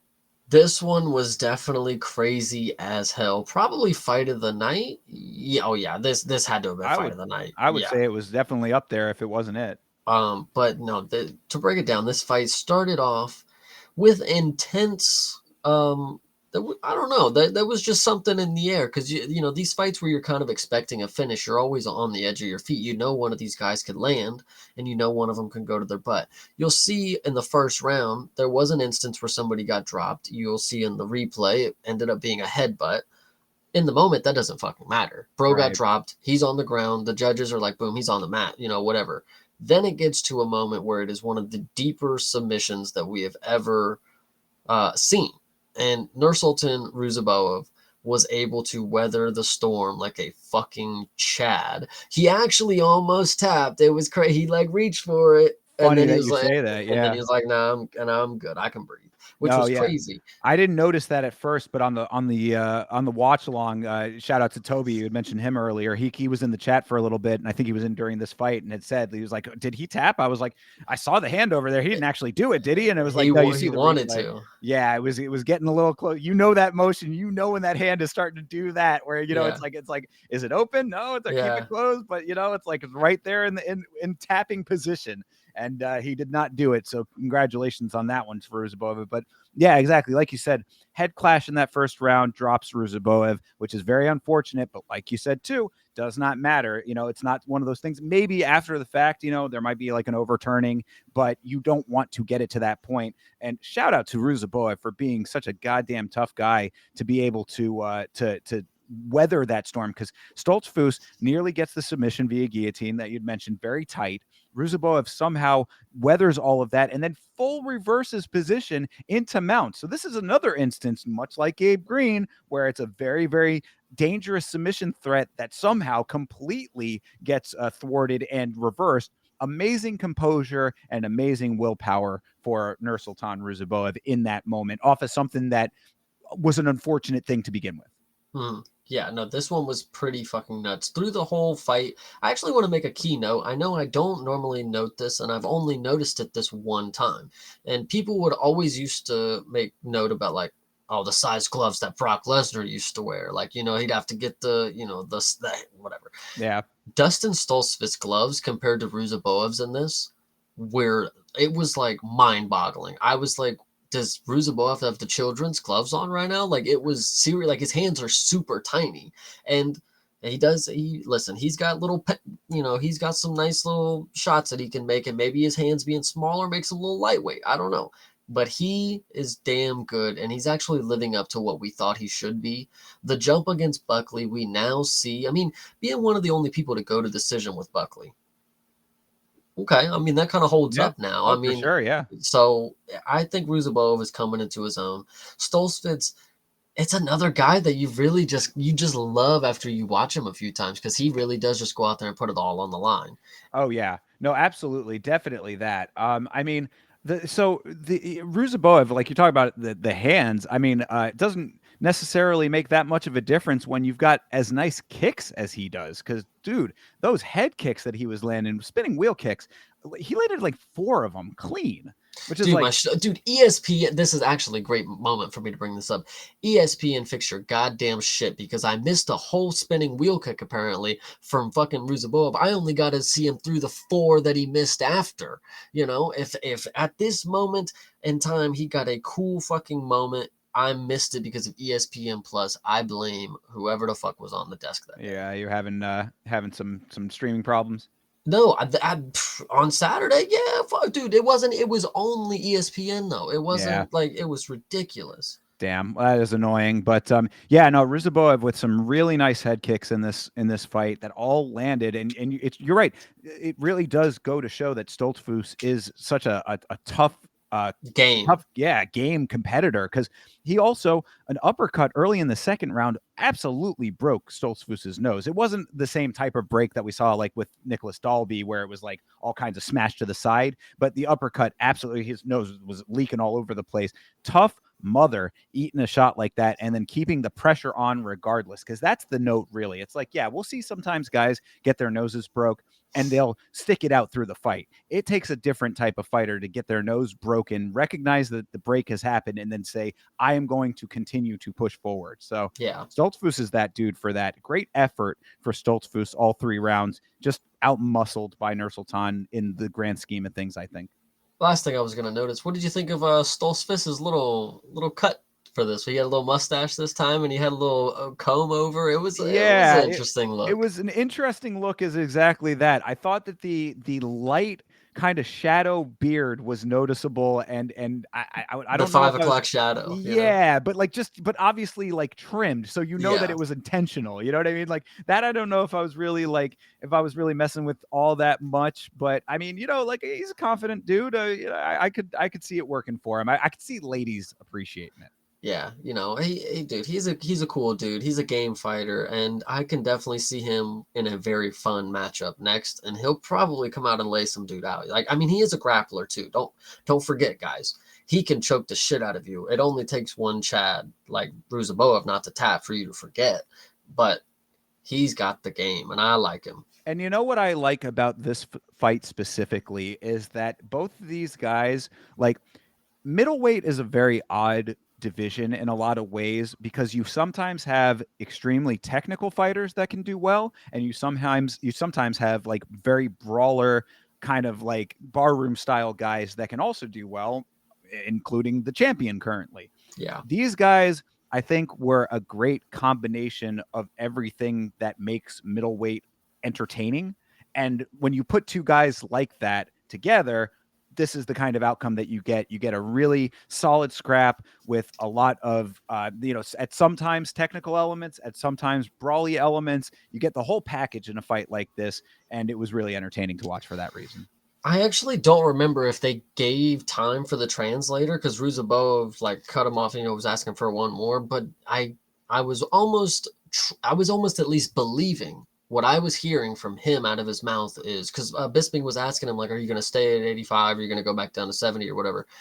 I want to believe that he was just like, "I want to do both. I'll do whatever is." I mean, that's what he's been doing since. I don't think the game plan's going to change. So fuck it, let's do it. Yeah, absolutely. And I mean, really, I think it's an okay strategy. Fight it both. See where you have the better success. See where you feel better at. And if you want to continue doing both, that's up to you. But either way, if you're having success, then follow the success. Listen, look at this dude's record. This dude isn't here for the fucking money. This dude's here for the love of the game. He That's wants to facts. float around both weight classes, Kevin Holland style. Let's get it. Bring it up. Yeah, Nursultan Ruzaboev now 36, 9, and 2. And how old is Ruzaboev? Pretty young comparatively. Hold on, let I me mean, double check. I yeah, mean, he's not in his 30s yet. I can't believe 31. Okay, yeah, that's pretty yeah, young. so early 30s with over 40 pro fights. I mean, this is this is a dude who, yeah, you're exactly right. This is a guy who appreciates the art of war. So I like it. I'm all here for it, man. I enjoy watching him fight. I thought this was a great version of him that showed up in this fight. And again, the tenacity and the composure and the willpower to be able to get out of the situations that he was in after that unfortunate head clash. As I'd mentioned too, it could have had he lost due to the circumstances, it might have been overturned. There might have been something later on down the line that could have, made it right for him if that was what ended up happening. But he did not let it get to that point, and that's what you want to see. Yeah, I agree. 100%. This was Yeah, good. really nice. Well, we've now come to the new co-main event here because this was at the time on the broadcast that we were made aware that the co-main event had been canceled. So if you think about it in the timeline of events here, I mean, this was a shorter event overall, but we'd gone through 4 hours of fights, all thinking that we were going to be getting the Adolfo Bellato versus Paul Craig co-main event. And one fight before it was supposed to take place, we are informed that that fight is no longer happening. So within an hour of when it was supposed to happen, it is canceled. So kind of crazy. Yeah, it is very crazy that because you got to think about this is the Apex, so the format of the show is already a little shortened. They don't have the TV commercial type vibes and shit like It's that. also locked in. It's very Yes, regimented at yes, the Apex. yes, exactly. So and then you on top of that you have fights that come to conclusion very early. Not just one, because you've even seen cards where just one early finish, they're like, oh shit, get them to the desk, talk for 15, get it going. But like for this one, they didn't really do too much of that. But the fact that we were sitting there watching Rodolfo Bellato promos and Paul Craig promos just for 3 hours later, us be told that it's not happening. Like, I kind of respect the idea that we find out a day before, a week before, a month before at this point, because a fight before is low key nuts. Like, what did I Yeah. just witness? Like, people at the Apex, you got to remember, it's like the friends and family. 1 hour before, they're like, oh, well, shit, he's not fucking fighting. Wait, Yeah.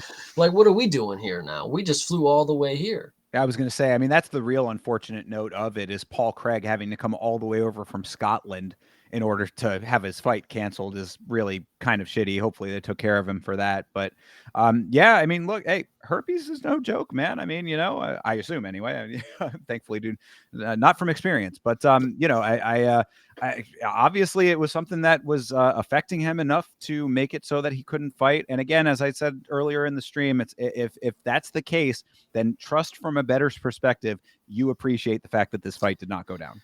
I know it's probably not herpes in the way that I've originally been thinking about it, but I do just find it funny that after they know, after we find out it's herpes, they're still adamant we're rebooking this fight, and I'm just like, Paul Craig, come on now, huh? What are you trying to wrestle with the guy who's got something, dude? Like, I don't know. You are eager to do it too. You're like, no, I gotta fucking fight him. No, I got to. Yeah, I mean, make sure it is well past the active outbreak portion of the the recurrence there. But one last note. I'm sorry. Sure, no, I please. think this is also key to note. 1 hour before we find out a reason why a fight is canceled, but we still haven't found out why Derek Lewis fucking pulled out against Jonathan Denise or whatever the fuck it was. I'm just confused on this. Like, why do they pick and choose when they want to let us know what's going on? Tell me it was a cold sore back then. Tell me he had a fever. I hear it now. What was going on back then? Let me know. See, the difference there though is that Hidalgo Bellotto self-reported. You know what I mean? Like Derek Lewis has been very tight-lipped about that one. So maybe during Derek Lewis fight week we'll find out because he does have a fight booked. So maybe we'll get some answers then. But Hidalgo Bellotto volunteering information that maybe he didn't need to. Yeah, bro, we could have just not. We just could have just not cared, honestly. After we knew it was canceled, cool. You didn't have to come out the next morning and say, like, yeah, guys, I got such and such. Yeah, we didn't need to know. They were just saying it was an illness. So it could have been food poisoning. It could have been, we've had that recently too with food poisoning canceling a fight, So that was Ricky Tercios with Rosas, right? So, I mean, there are definitely different circumstances that it could have been, sometimes less is more, maybe. 100%. The other note that I did have was that Diego Lopez seems to be the guy that they just wheel out to have in the crowd at events. So he was here as he was in Des Moines, Iowa, in the crowd today, or during that event, rather, wearing a shirt with a puppy on it that said "Thugs Need Pasta." Is this something I don't know about? That is, I did not catch that, but the way you described it makes it sound as insane as it probably is. John Gooden said he always I like that shirt, so I went back and rewinded it to see what the shirt was, and Thugs Need Pasta. It might have been okay, because on the weigh-in show, Dean Thomas was wearing a sweater that just had a dog on it. And I remember that because my dad was looking at it. He's like, that's an ugly ass fucking sweater. Like, why would you wear that on TV? So maybe it was like a thing going around. Maybe they got a couple shipments or something. But I also would like to note that Diego Lopez must not like WWE because he has to go to all the UFC events. He don't go to the WWE. You see Marab, you see Bilal, they're obligated. They have to go to one or the other. You either go to the Apex, you go to WWE. Just saying, that's the way it looks to me. Yeah, well, Diego is, he knows where the real action is at. True. He's probably like, what is this? Fake yeah, right, exactly. But this puppy thing, it might be that some fighter or fight adjacent organization is doing their own version of like the Teddy Fresh, because like the dog reminded me a little bit of like the same style of art that they have like a teddy bear for that, right? I don't think you're focusing on the right things. What did the shirt say again? Thugs need pasta. That is what is key here.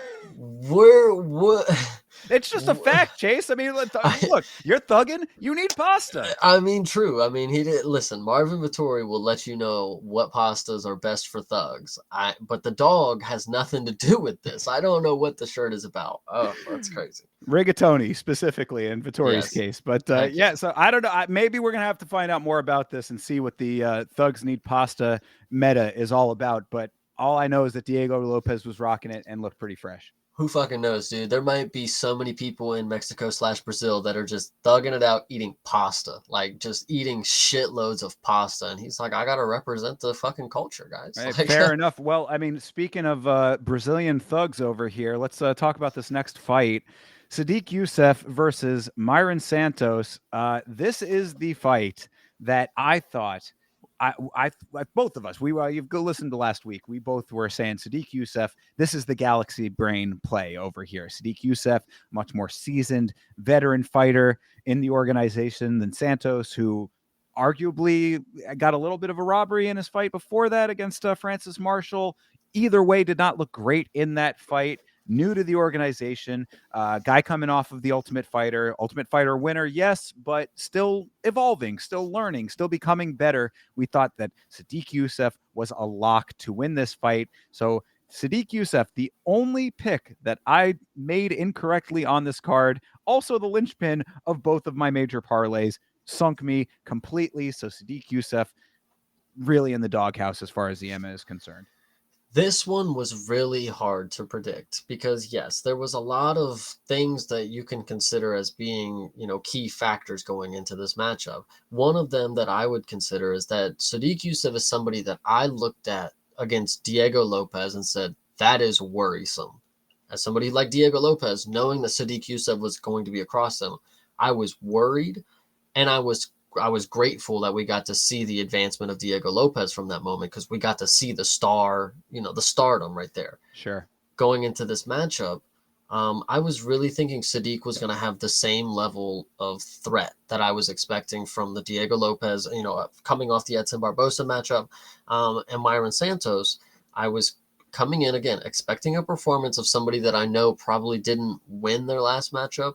Judging gave it to you, but was it the right call? Coin flip. I would also like to know, in hindsight, both of these guys moving up to lightweight does not change the opinion that I would have had on this. I would have gone in and still thought, oh, Sadiq's going to carry much more power up with him. He's huge. Like 55 is probably better for him. I was also wrong thinking that. Myron Santos, I think, in hindsight, what I will say is going up to 55 was probably a lot better for him because he struggled to make 45 on tough. He missed weight. They still went with the match. And that was the finale, I believe. Or maybe it was the fight before, something like that. Anyway, and then he also missed weight in his first matchup against Francis Marshall, I believe. Or was cutting and then had to cut again, something along the sort. He was struggling. So him moving up to 55 probably was great for him because now I'm kind of reading it as, oh, he was just like super fucking tired in his first couple matchups. Like he was drained to the point where like his wrestling was good, but like now he might be able to be even better because he's stronger. But I mean, this was just a very great performance when it comes to the kickboxing. I still think that it was close. I was actually even believing that we were going to get a makeup robbery for Myron Santos winning against Francis Marshall. I thought going in, I was like, oh, I can feel it. Like this is the one where it's like too close that they got to get their get backs. Like you should have lost that last one. We'll make sure that, the course corrected. I was wrong. Yeah, no, same. I mean, Santos, speaking to the weight, he looked massive in this fight. So yeah, the move up is definitely like he's wearing that well for sure. Youssef, I would say a little undersized for lightweight, based on the comparison there. Sadiq also just was not quick enough to get his offense going. He held back too much trying to find counters that were not there. That was the most frustrating part of this fight for me, was watching Sadiq strategically, because you could see it. Like if you go back and watch this fight, you look at Sadiq Youssef, you see his eyes. What he is doing often in these rounds is he's looking at the body a lot, because what he's wanting to do is see when he's timing the shots based on the motion of Santos's arms. Now Santos was able to feint his way through a couple of those sequences and get Yusuf off of the rhythm early, which I thought was really good on his part. But either way, if you see in the first round that like this is what's happening, where you're waiting for something that's not there, it's time to switch the strat, my guy. Like he was just holding back throughout so much of this. And like you could see occasionally when he would like let his hands go, he was finding some decent success. Like he landed some pretty heavy shots at times. But Myron found his groove really like decently, at least by the second round. I mean, first round, maybe a little bit more feel out, but like it was certainly there too. But the second round, he really did come into his own. He was settling in, Myron Santos, that is, jabs and hooks landing, plus a leg kick that swept Yusuf off of his feet completely momentarily. Yusuf wore the damage at that point a lot too. Like, so it's like you're already seeing that the fruits of your lack of labor are coming into fruition there. It's like you're not quick enough to the draw. This is what's going to happen. Sadiq found out the hard way. I think Justice in the Discord, I'll give you a shout out because it was probably about a minute through this matchup, and he was in the call and he was on his way home from work and he was asking what was going on, and I was like, dude, Myron Santos, and he's kind of winning on the feet, and he's like, you're not going out kickbox Myron Santos if that's what your plan is going to be. I mean, you're just not going to do it. And in my mind, like that stuck out to me because that's not something that I initially thought like. He's like an outstanding kickboxer. Like that's just something that came to my mind. There's a lot of other things that, stood out to me as what was going to make him successful. But when you watch this fight, you will see a very methodical kickboxer. You will see somebody who's setting up a lot of different strikes, countering a lot when needed, feinting when he's trying to set more things up. The commentary, Michael Bisping, shout out, he was saying that Myron Santos reminds him, and he did say not in the movements, but just certain things he reminded of Anderson Silva. I know we got another Brazilian fighter here. Comparison's easy, whatever. I have often said that Alex Pereira has a little bit of Anderson Silva kind of esque in him a little bit. I think Myron Santos is a little closer to Alex in his little kickboxing. He's perfect at just waiting for the moment and then he's capitalizing, and when he capitalizes it's meaningful. He's not necessarily knocking heads off, but I think they're very similar, and the stance itself too, like I can see like copy and paste right there. Well, yeah, and that certainly leads perfectly into the next note that I had, was that Santos showed great composure throughout this entire fight, especially as it got into the later rounds. Really allowed his technique to open up because of that. It's like Sadiq Yusuf is, and again, you shouted out Bisbing, I'll shout him out too, where he was saying that Sadiq Yusuf, towards the end of this fight, you could see a little bit of the panic motions in the way that he was navigating on the feet. Like he had shot at one point early in the fight and going for a level change, and he really, really committed to it. Like he went deep down into he was on his knees for a lot of them. It was, yeah. I mean, because that's his head like right under the cup, basically, the way that he crotch was, sniffing his best. I mean, it was below that even, because he was like going so deep trying to like make this takedown happen, and when it didn't happen, I think that he kind of panic might have actually been an accurate way to describe it, because it's like this guy is composed on his feet and landing decent shots whenever I'm trying to do what I want to do. I want to counter, he's not letting me do that. I go for a level change, he's not letting me do that. I'm only left with so many options here, is what Sadiq Yusuf might have been saying in his mind. So Santos being able to get him to that point, the composure really allowed him to let his technique open and get like a good amount of activity off that he wanted on his terms. Like he really made this fight his own, and it was commendable for that. And the last big thing, because of all of what those circumstances were leading into that third round, I was screaming on the watch along that Sadiq needed to recognize how far behind he was by round 3 and unload everything he had with consistent pressuring. He chose to go for a takedown that wasn't there instead. Yeah, see, and this is where I think I disagree. And I was very biased because I wanted Yusuf to win, and I clearly saw that he was losing the striking battle. But when you go into the judging, I mean, I thought 1 and 2, it could have been 1-1, it could have been 2-0. At worst, split, the rounds. And then, you come into the round and, they talk about the coaching telling Sadiq he's down 2-0. Okay, that's good that's good coaching. But in my mind, it's 1-1. That third round it wasn't conclusive in my opinion. I thought this could have been the robbery that we were going to get. I didn't think it was as bad. It wasn't the greatest performance by Sadiq. Myron did look a lot more composed and he was just, showing his skill. But when when a mixed martial artist is out here and he's mixing in all the facets, they weren't successful. But when he was losing one aspect, he was going to another, and the fight was close, and he was at least mixing it in. So I don't know. Yeah, I mean, I think it's really just the damage was the big difference maker Yeah. because Sadiq was certainly wearing it. And then the other thing that, to me at least, stood out was that when the final horn sounded, Sadiq's body language was absolutely atrocious. He looked defeated as hell. So it would have been very much a surprise to him if he had won that fight, I believe. So, all of those things, of course, shouldn't be the main. I mean, the damage, yes, but like his body language obviously should not be the main factor in anything. But I mean, I think that you take that throughout the entirety of what you saw in the fight and add that to it, it was a pretty foregone conclusion.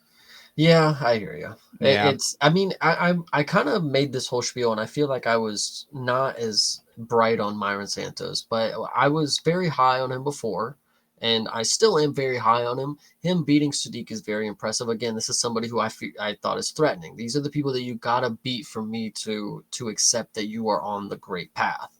And I wasn't against Myron Santos, and this definitely raises some stock. I think lightweight is definitely going to be better for him. But I mean, the competition in lightweight is not going to be better for him. Let me say that. But the cutting aspect should be easier for him. He should be at a more natural position in the game. And we'll see how it goes going forward. I'm very excited to see what's next. I mean, this was a huge jump. This was a huge jump. Yeah, absolutely. It really was raises his stock pretty tremendously, I would say. So shout out to him. Look, I've been a little skeptical based on that last performance, but this was a really good one. So we'll see what he can do against these higher level competition guys, which he's definitely going to be facing going forward. See And what with happens. a vacant belt currently, a win like this, putting your name in the spot where you beat somebody that's a killer, I mean, it's only going to do good for you. You might find yourself in title contention in the next 2 to 7 fights. I don't Yeah, I mean, maybe know. closer to the 7 than the 2, but yeah, it's not out of the question in the slightest. And we both of us were pretty big fans of Santos coming off of The Ultimate Fighter, so this is definitely a good way to continue to progress forward. Last fight aside, this one makes up for it, I would say. Yeah, 100%. And the other note too, I mean, Santos does have a loss on the record, but we'll talk about the main event here in a little minute. This was definitely a great card for undefeated fighters, breaking the meta that we've been Mm-hmm. seeing this year of undefeated fighters losing their undefeated status. So, 2 fighters on here undefeated, both retaining their O's. I feel like I don't know if I said it vocally, but like in my mind, like when people were like, when we started seeing the first couple undefeated fighters lose, I'm like, in my mind, it's like, oh, well, they're the first ones up. It's like now the pressure's all on them. Once the first undefeated fighter loses, the big undefeated fighter with a lot of hype loses, then you free reign to just go do whatever you want. There's going to be wins and losses all in your past. You're not going to be the first card of the year. You're not going to be whatever. I think that is key to it. Is also is like, yeah, he's in the middle. It's kind of coming up on summer. He's relaxed. He's in the vibes. Whatever. Yeah, and I mean, and really, the other point too is that the organization has been bringing in a whole lot of new blood. So you have a lot more undefeated fighters in the pool. So obviously, there are going to be more people losing their O's. It's just the nature of the beast when that is the fact of how many fighters you have with that record or that type of True. record. True. So, yeah. Speaking of fighters coming into the organization, though, this is a little piece of information that was announced on this broadcast. We had heard about it a little earlier in the week. Patchy Mix from Bellator, PFL, of course, the last bantamweight champion in that promotion, Bellator, appears on the broadcast and is a new signee to the UFC. This was the quickest turnaround from a fighter leaving one organization and entering another that I have ever seen. Patchy Mixed was released from the PFL, and within 2 days, I want to say it was within 1 day, but I'll give it two just to be safe with my assessment here. Within 2 days, he was already announced as signed to the UFC. This is a 21-1 former Bellator champion taking on Mario Bautista at UFC 316 on short-ish notice. I think yes, that is what the public gets to perceive it as. Is like, okay, yes, he's cut, and then now he gets to sign with the UFC. Yes, that did happen relatively quick, but Patchy hasn't been fighting for a while. They have obviously no plans with a lot of these fighters, and it looked to me as if they were letting him negotiate. Go ahead and make some terms with some other people. We'll let you go. You can go sign with them. You know, you're still under contract, but then we'll void it because we don't want to pay you anymore. And then that's where this comes into play. And I think the relative quick turnaround, it makes sense for a fighter who's inactive in another sport or in another promotion. Like if it was somebody who, if it was Decheva, I'd be like, whoa, shit, like that. She just got cut and then she fucking, but this is a dude who's like, in my mind, he was already cut. Like he's just a free agent, just, still under contract. Yeah, no, and I'm glad you brought up Dakota Ditcheva because what I wanted to mention about this when it comes to PFL is that what it looks like to me, because the questions are going all over the place when it comes to how many of their top name talents they're just letting sail off into the sunset. And what it appears to me is the case here is that I believe the PFL is taking a huge gamble. And the gamble is we are going to get rid of the old guard and we want to start growing homegrown PFL branded talent. That is what they want. They want fighters who did not make their name in another brand, even if it's a brand that they bought in Bellator. They don't want the old guard of Bellator as the new face of their organization. They want homegrown, original talent that they can market as their own.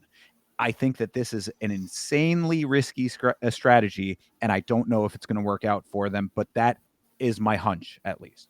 Yeah, I mean it's possible. I mean, but like you said, it's a pretty big gamble, and if it's gonna work, who's gonna watch? Who knows? Yeah, exactly. So I know I'll be watching this Patchy Mix fight because I do think that this is the best matchup he could have possibly ever imagined coming into this organization against Mario Bautista. Talk about the exact right level of competition to test a former champion from another organization. Of course, we saw Patricio Pitbull come in against Yair Rodriguez and not have success there. We've now seen Renier de Ritter come in and have greater success as a one championship former champion. So it's a little bit of a mixed bag when it comes to these champions of other organizations coming into the UFC. I think that Patchy Mix versus Mario Bautista is going to be the perfect platform for Patchy Mix to show his skill set. So keep an eye out for him. Yeah, we'll get into it when that fight comes, but I think these are great points that you're making. Yeah, absolutely, and we can leave it at that for now. But let's talk about the main event here of this card, because I mean, there's not much to talk about, but I think that the implications are really more of what this fight was about. So this is Gilbert Burns versus Michael Morales, and at least from our perspective, I think both of us on the last week's episode, this went exactly as expected. Sadly for Gilbert. Yeah, this one unfortunately was what I expected as well. I knew it was going to finish by knockout. Michael Morales, one note to make is this guy is massive. This guy was Huge. created in a lab. Ecuador has got scientists. I didn't know, you guys. I did not know. But they created him out of a test tube. He came out here with the hands to put on people, and that's exactly what he does. He is a little wild with his strikes, but his power is backing it up as of right now. He may get caught eventually if he's throwing these wild hooks and somebody's able to step on the inside and finally, crack him a few times, because he's going to be able to fight at range for so long until there's somebody who's able to get inside the range, and then it's going to have to be a different story. So what we're going to have to see from his skill set when that day comes, I don't know. But as of right now, should just keep fucking slinging them things. I mean, he's just a genetic freak. He's going to be able to do the knockout thing. I mean, apparently 18-0, he's going to be able to do it for a lot longer than most people. But I want to continue to see him do it against better competition. Gilbert Burns, yeah, guys, this was not it for him. I mean, it's just not it. Period anymore. I think is really the sad truth of Gilbert Burns. I mean, this is a guy who has been trending in the wrong direction for a little while, I would say. Always kind of skeptical of Gilbert to begin with. Personally, I never really saw him as champion material. I always kind of thought he was one of those dudes that is going to get right up to the cusp of greatness. We talk about those levels where it's like, you get past the middle, you get to the top, and then there's that one level higher, which is the elite status that champions end up in. And Gilbert never really struck me as a guy who's going to be able to make that leap into the elite territory. And I unfortunately seem to be correct about that. Gilbert didn't really do much in this fight. 3 strikes and a thwarted takedown attempt was about the summation of his output. Gilbert took a couple of hard shots before initiating that takedown. Got it for a Great very takedown for, by the way, the fireman's carry. That was a pretty slick move. I thought he actually had a chance. I was like, oh, he's actually going to be able to fight through a lot of this, and got him in that one move. And that was about all of his good stuff. Yeah, I mean, he had it for a minute. It looked like he might be able to start initiating the wheelhouse that is comfortable for him on the ground, but Morales was able to just, again, being such a muscular genetic freak as Chase described him, able to get back to his feet, and then he just started wailing, man. The one thing that worries me a little bit about Morales is that he relies so heavily on the right hand as like his main go-to power weapon.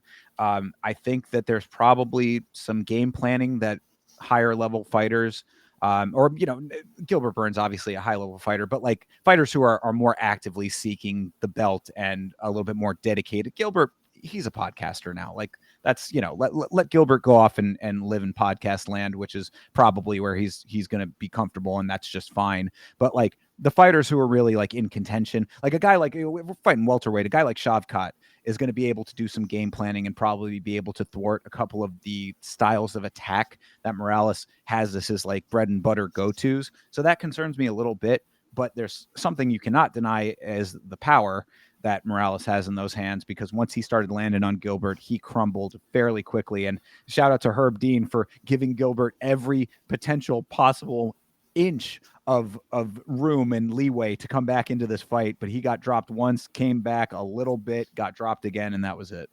Yeah, no, this one was pretty damn crazy. And I actually want to make a point to a lot of people are upset sometimes when the divisions have too many contenders.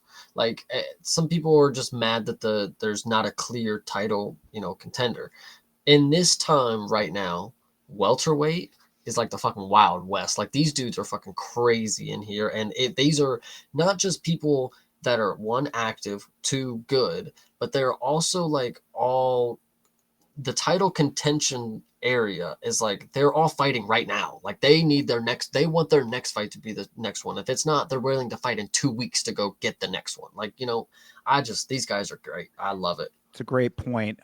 Welterweight right now is the result of when we talk about like changing of the guard and shakeups in this sport. This is what you want to be the outcome of that. So I'm hoping that what welterweight is now is what happens at lightweight.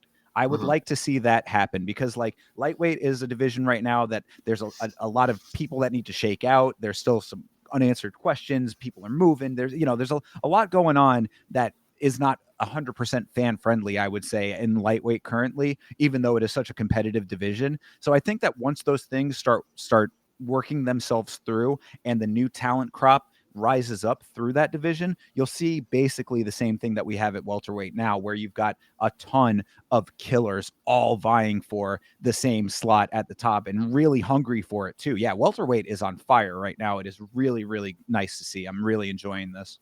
Oh yeah, I agree. I agree. This is fun. This is going to be one of the better divisions coming up. The end of this year and the beginning of next year. I mean, you'll see a lot of people that are ready to get their title shot. So Yeah. And really, I mean, I think that as unfortunate as it is for Gilbert Burns that this is kind of the way that he's going out, this was the exact right thing to get Morales into the equation that we were just talking about with all of those killers, because Morales has been doing it. Morales has proven himself time and time again now throughout his entirety in the organization. The wins that he has gotten, you could say, oh, a couple of lower level guys win over Neil Magny doesn't really move the needle to a lot of people. This is a legitimate, at least at one time, contender. Now I think a lot of people knew that this was not going to be the Gilbert Burns of old. Even then, it might not have been like a killer. But either way, the point is that Gilbert Burns still had a number next to his name that was pretty goddamn high, and Morales takes that over. Now he's right in the conversation up there with Ian Gary and Shavkat and Buckley and all of these dudes that are really trying to make the name for themselves. And our new champ Jack Della, we got to see what happens when Islam is in the equation. Who knows what that changes about all of this? So a lot going on at welterweight. Yeah, I really like it. For the longest time, people, and even myself, we were wondering, what's the master plan? Why isn't Usman fighting? Like, why aren't these guys fighting each other? Ian Gary and Sean Brady, if they want to fight, let them fight, whatever the case may be. But I think the magical crafting that the matchmakers are doing, selectively getting out who they need for the people that deserve it, and then it gets really crazy, because then you got people calling you every day wanting fights. It's not just like, okay, we got to go call the Rising guy to get him the belt. Right. You're calling me every day to see what fight is available that can get you there. Then you have people, build it, they will come. Yeah, and mark my words, obviously we'll talk about it in depth when the time comes, but Kamaru Usman has a fight booked against Joaquin Buckley. It's going to be the exact same thing. This It's is going to going be to his retirement. exactly. We're going to see him shake out of the equation as well, and then you are full free range with all of these guys who are all active, all young, all want it. And I mean, it really is going to usher in. I mean, we're already there, but that really will. That, and then of course, whatever happens with Islam and JDM is going to also be the ending point of ushering in this new era. Yeah, I actually kind of like the way that I thought about it just now, because this isn't like a predetermined thought that I have. But now that I think about it, having all of these people rush in at the same time, now your phone buzzing off the hook because people want to fight. Now you don't have people who are willing to sit out over minor injuries because they don't want to get lapped, because they know that the dude is right around that corner. There's so many people fighting for the belt, so you better strategically make your move now if you want to get the shot. Because Islam's Absolutely. first, who's next is the question. Damn right. Yeah, seriously. Yeah, the time is now for these active welterweights. Make your mark. Yep, I agree. And yeah, I mean, that about does it for UFC Fight Night Burns versus Morales. I mean, not much else to say about that main event. It was over very, very quickly, and Michael Morales came out on top as we had expected. So it just creates this great atmosphere that we just outlined there, and put a really nice cherry on top of a very, very solid Apex card. The last thing I want to mention about Mr. Morales, and I would be remiss if not bringing up the factual content around MMA space. I don't know if you've been on Twitter, if you've seen the video surfacing of Mr. Morales doing some Ecuadorian tradition, is what they've been calling it. I was curious if this was going to come up or not. So yeah, well, why don't you inform the people as to what you're talking about there, Chase? Oh, well, I mean, I don't know too much about it. I don't want to speak out of terms. It's a cultural thing, but I would like to confirm that at the time I was watching it, saying that damn does look like Michael Morales. I done watched him last night. I mean, I think I would know. And then he walks away. I'm like, well, that's a pretty big cross dresser. That's a really big dude. I mean, but Yeah. So apparently in Ecuador, it is tradition for, I guess, on New Year's Eve, for men to dress as women. So there's a video going around of Michael Morales in drag, essentially, and that's been kind of bantied about as a I don't even know what do you take away from that? he'll whoop you still. Yeah, I mean, I guess that is the point, right? It's a tradition in Ecuador, which you can have your opinions about. Of course, it's a very macho sport, so men dressing in drag, I guess a lot of people would have some things to say, but go ahead and say them to his face. True, exactly. And he'll take the dress off. Yeah, take the dress off and lay the hands on. So, yeah, I don't really have too much of an opinion about it because I like I said, I also don't know too much about the cultural aspect of it. slightly odd, but again, I'm a little bit more of an open-minded individual in this space. I would say, men dressing as women doesn't really make too much of a difference to me. If he was gay, it wouldn't matter to me really. Even I like, does he win his fights?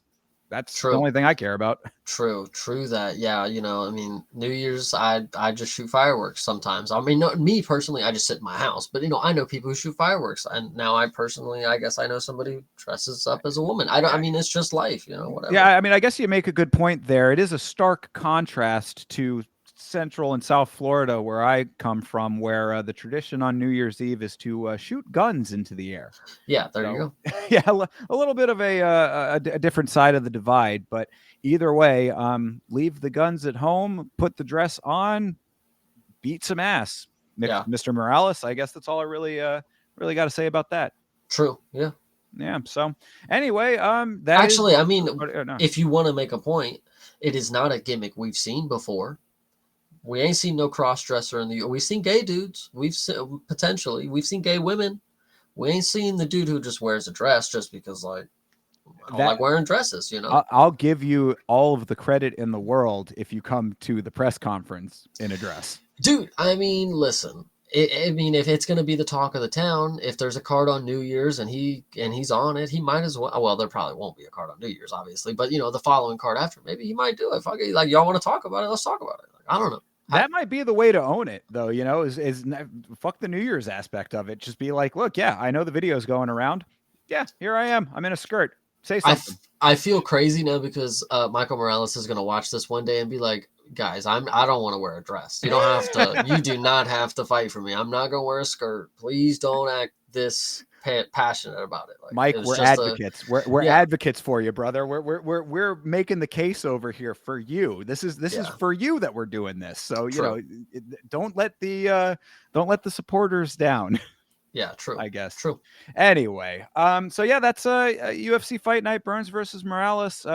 After talking it through, Chase, what'd you think?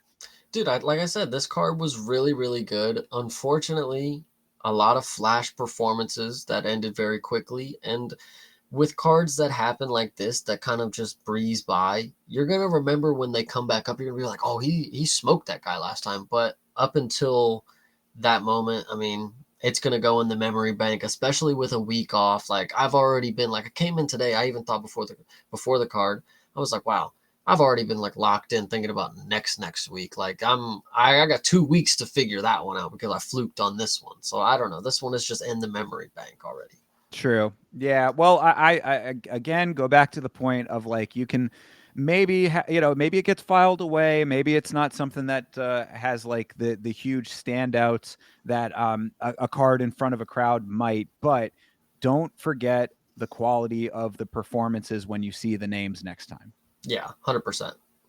So, to that end, generally on this show, we would be going into our basic predictions of next week. But we, of course, are off this coming weekend. We do not have UFC fights coming into this weekend on Saturday.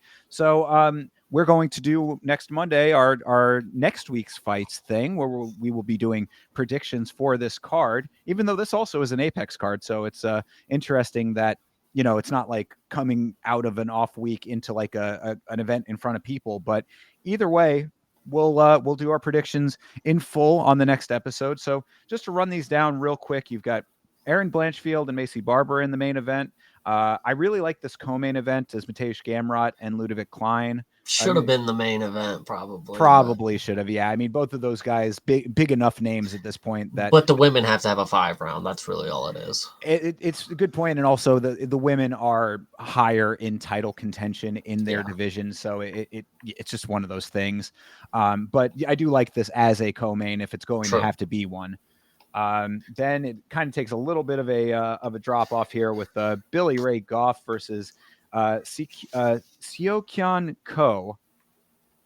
Yeah, not I guess again, we'll get into all of our actual opinions later on, but just keeping it going here on the rundown. Dustin Jacoby versus Bruno Lopez. Do like that fight. Zachary Reese coming up against Dusko Todorovic. That has potential to be a decent fight. I think both of Dude those looks like guys. a cone head in that picture, man. That's all I'm thinking about, man. That's crazy. That is funny. He does got one of those Yeah, long heads, you know.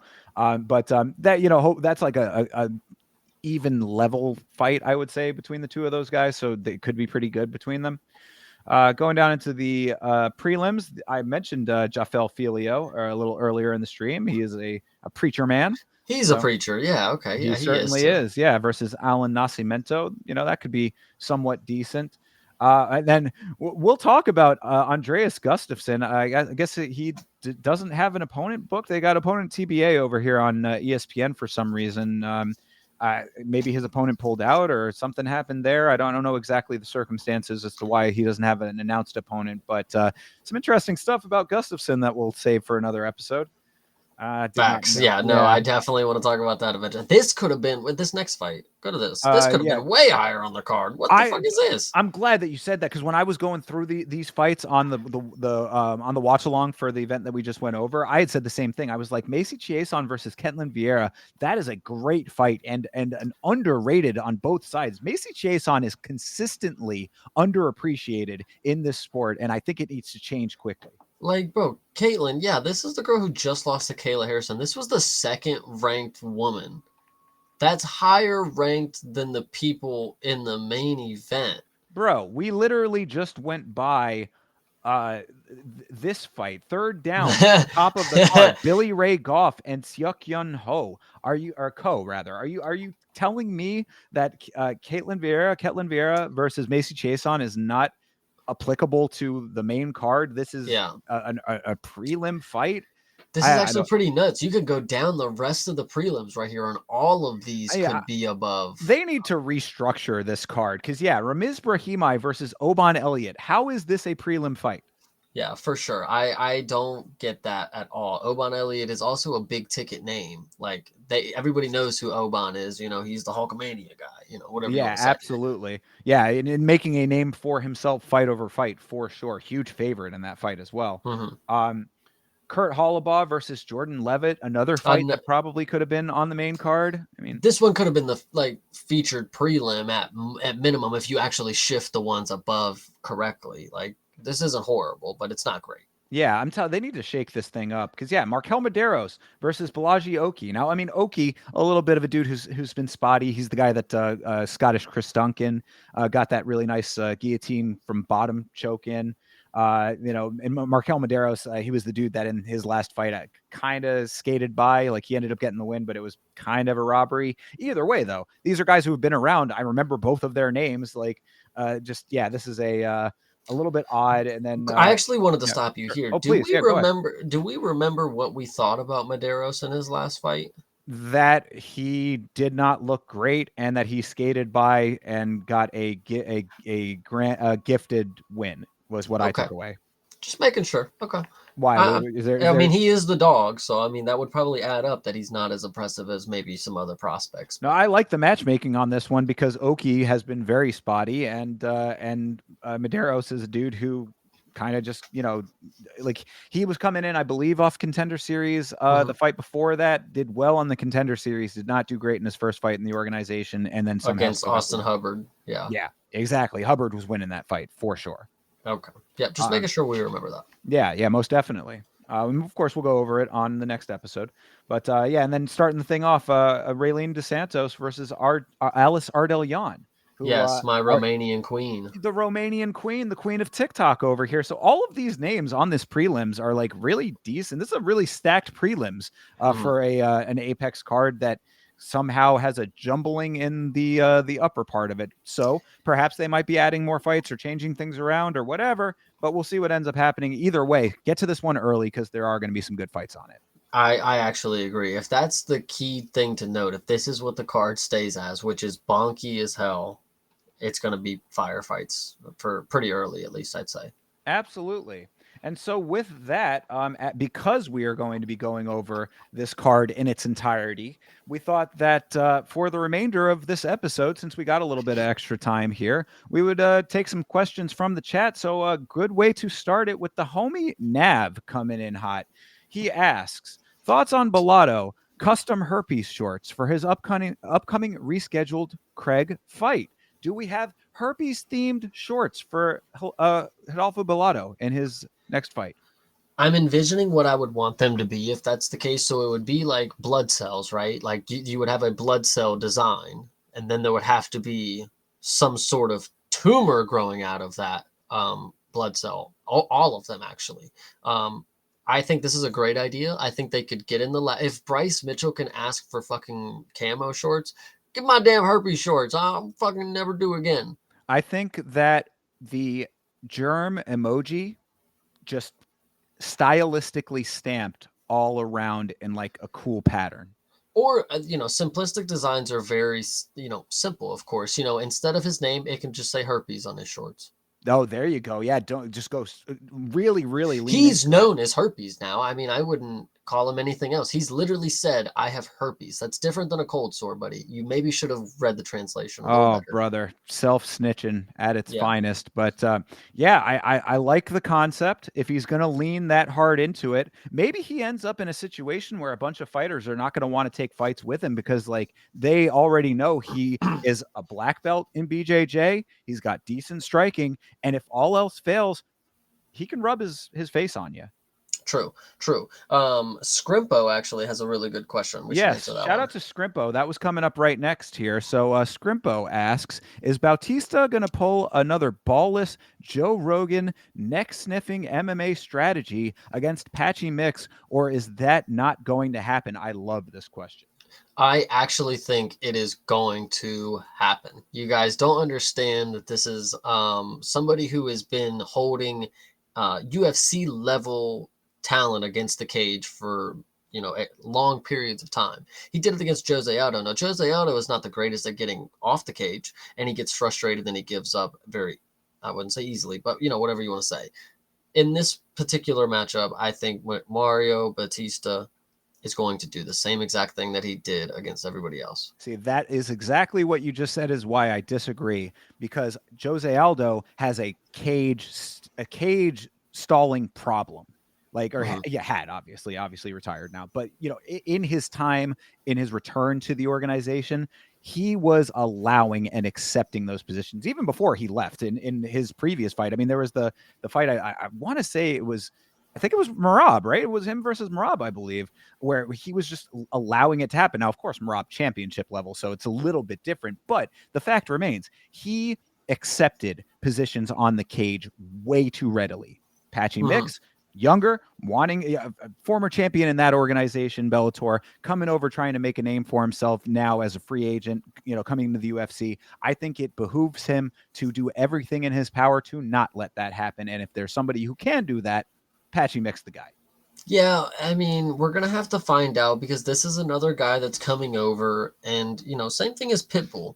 I was told that he's just not gonna let it happen. Younger, younger, Okay, okay, younger, fair. more hungry guy. I think that Pitbull, the difference there is that Pitbull, him getting the championships in Bellator, that was reaching the pinnacle for him. Like he topped out with that and was okay with topping out with that. A lot of people were wondering why he even came to the UFC in the first place. They were definitely saying that they weren't going to take his brother. Mhm. Patrici wasn't coming over. So it's like, okay, if Patricio's coming over, does it even make sense? I don't think anybody who followed Bellator to a decent extent is questioning why Patchy Mix is coming over and entering the mix. No pun intended. Like Yeah, I hear you. this is a dude who has proven this. I mean, the stripes are there for sure. 21-1, man. I mean, this guy is credentialed. Say what you want about the level of competition and all that. I'm going right back. I'm reverting right back to the thing that I was going away from when I had said that I was not going to be giving so much credit and respect to these guys coming in from other organizations. This time, I believe I am speaking from a place that makes sense when it comes to Okay. Patchy Mix. I hear you. I hear you. Mario Batista has proven that he knows how to win in the scorebook. I mean, the style that he has is not necessarily going to win matches right now because we're kind of the judging does evolve over time. We do get into different parts of the year where some things matter more than others. Sometimes more walking forward means more than grappling against the cage. We just saw with Valentina and Menon that thigh strikes, they're not it. You can't win a fight like that. So if Mario Batista is smart, he maybe will learn, take notes from a performance like that. Like, okay, that won't secure me the round. That won't win the round. But if I can still implement it enough to get him off his game, get him frustrated, and then we break, and then I get him on the, whatever you want to say. I think Mario Batista, he seems like the type of dude who's pretty determined, and he's already fought to this level of the competition. He's actually been here for a decent amount of time now. So I think it's rightfully so that this is somebody he's going to prove that I'm a top contender in the UFC. You're just the champion of another promotion. And to play devil's advocate in that line of thinking, Bautista is a guy who does not care in the slightest if you like him. He does not care if the method of victory is not something that you appreciate. He doesn't care if an entire nation is booing him. Like, he will stand up there on that microphone, look at the audience, and tell them to go fuck themselves. So, yeah, if he has a method that works for him and can execute that game plan, if it's not fan friendly, he could not give two shits about that. So, yeah. If he's going to do it, he is going to commit to it full-heartedly, and that I can at least respect about him. That he does, much like Bilal was before he decided that he was a striker. It's like, I'm going to do what it takes to get the win, and I don't care what anyone has to say about that. Yeah, I agree. Hell yeah. All right. Well, I mean, if anybody else has anything they want to throw into the chat, we will give it a couple more seconds here. But that's pretty much the questions that we had. I went back and looked through. I didn't see anything that was sticking out to me as needing to be addressed. I mean, I guess just since we are waiting on anybody else, Rick Allen earlier in the stream did ask, Chase, are you planning on seeing the new Mission Impossible film? Actually, if we're going to go on a tangent here, I would like to let you guys know that Mission Impossible, for the longest time, I had never seen any of them because in my mind, I'm like, oh, it's just like a spoofy but serious spy movie kind of deal. Incorrect assessment. These are very good action movies. These are what the bare minimum of action movies should be. And I think that's what you should look at these movies as. It's like, this should be the standard. If you get close to it, you're doing a good job. Story, the actual action scenes themselves. You have somebody who's like an actual stunt man as your main guy. Like, I think that is all just building a very perfect universe for these movies. And with that being said, I will probably wait for it to come out on streaming. Fair. Mission Impossible as a franchise is one that I am old enough to remember the very first one in the series, and I quite enjoyed that. I think I saw maybe like 2 or 3 of them, and I know it's been like, they've got like 11 films in the series or something along those lines at this point. So I certainly have not been consistently keeping up with them, but I do know that they are pretty much as you described. Like, it is quality down the line, not necessarily like the most like cerebral kind of content, but like, good enough story to be engaging, good action.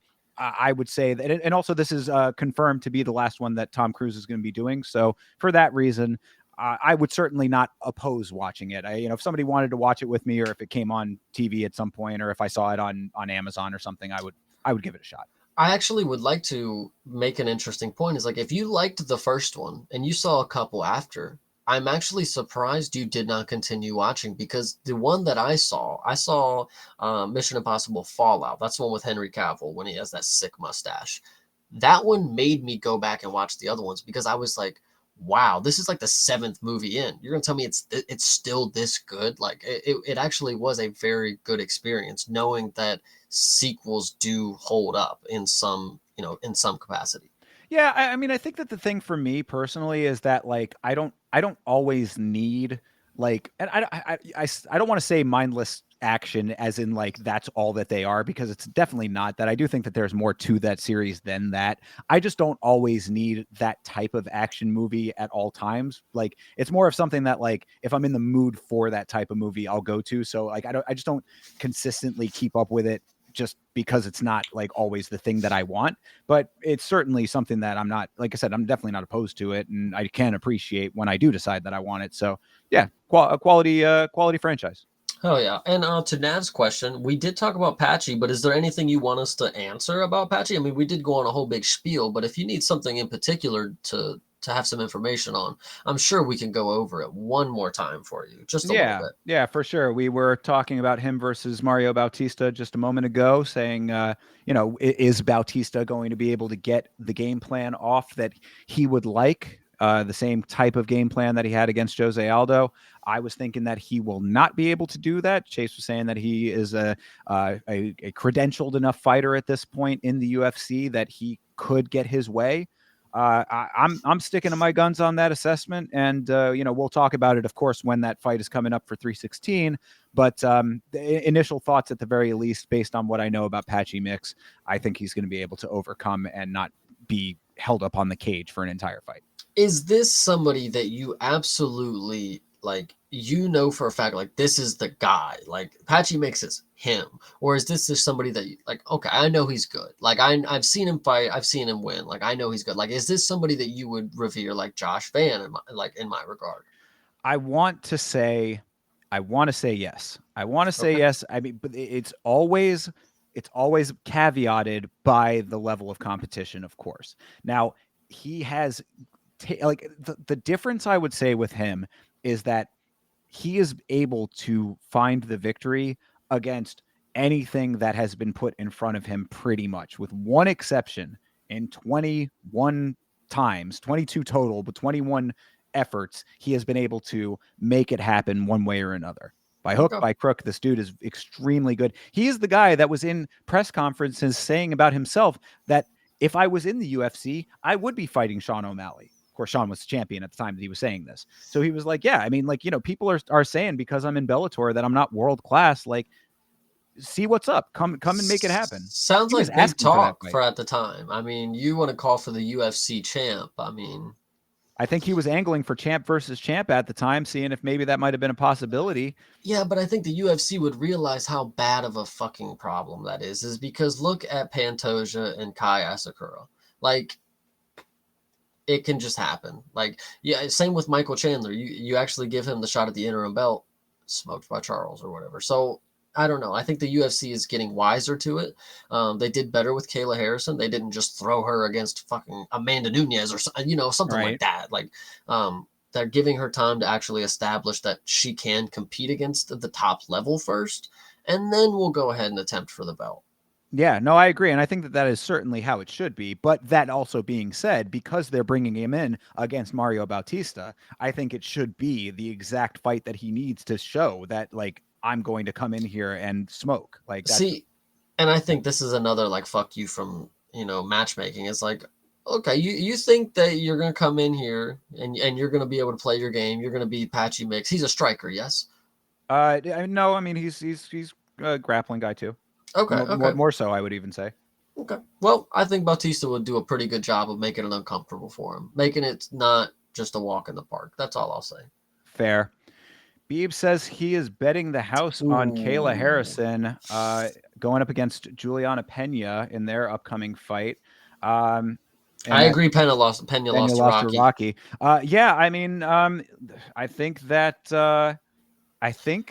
your line of thinking is not incorrect. I would be slightly hesitant about betting the house on Kayla because Kayla did have some adversity against the aforementioned Ketlin Vieira in their fight. It wasn't like it was so much adversity that it was insurmountable for her, but Pena is not an unwise fighter, I would say. I mean, like, she's not the greatest of all time. She's certainly not as amazing of a fighter as she herself believes her to be, because obviously the amount of ego in Juliana Pena is certainly noticeable and is something that I think a lot of people want her to get slapped down because of.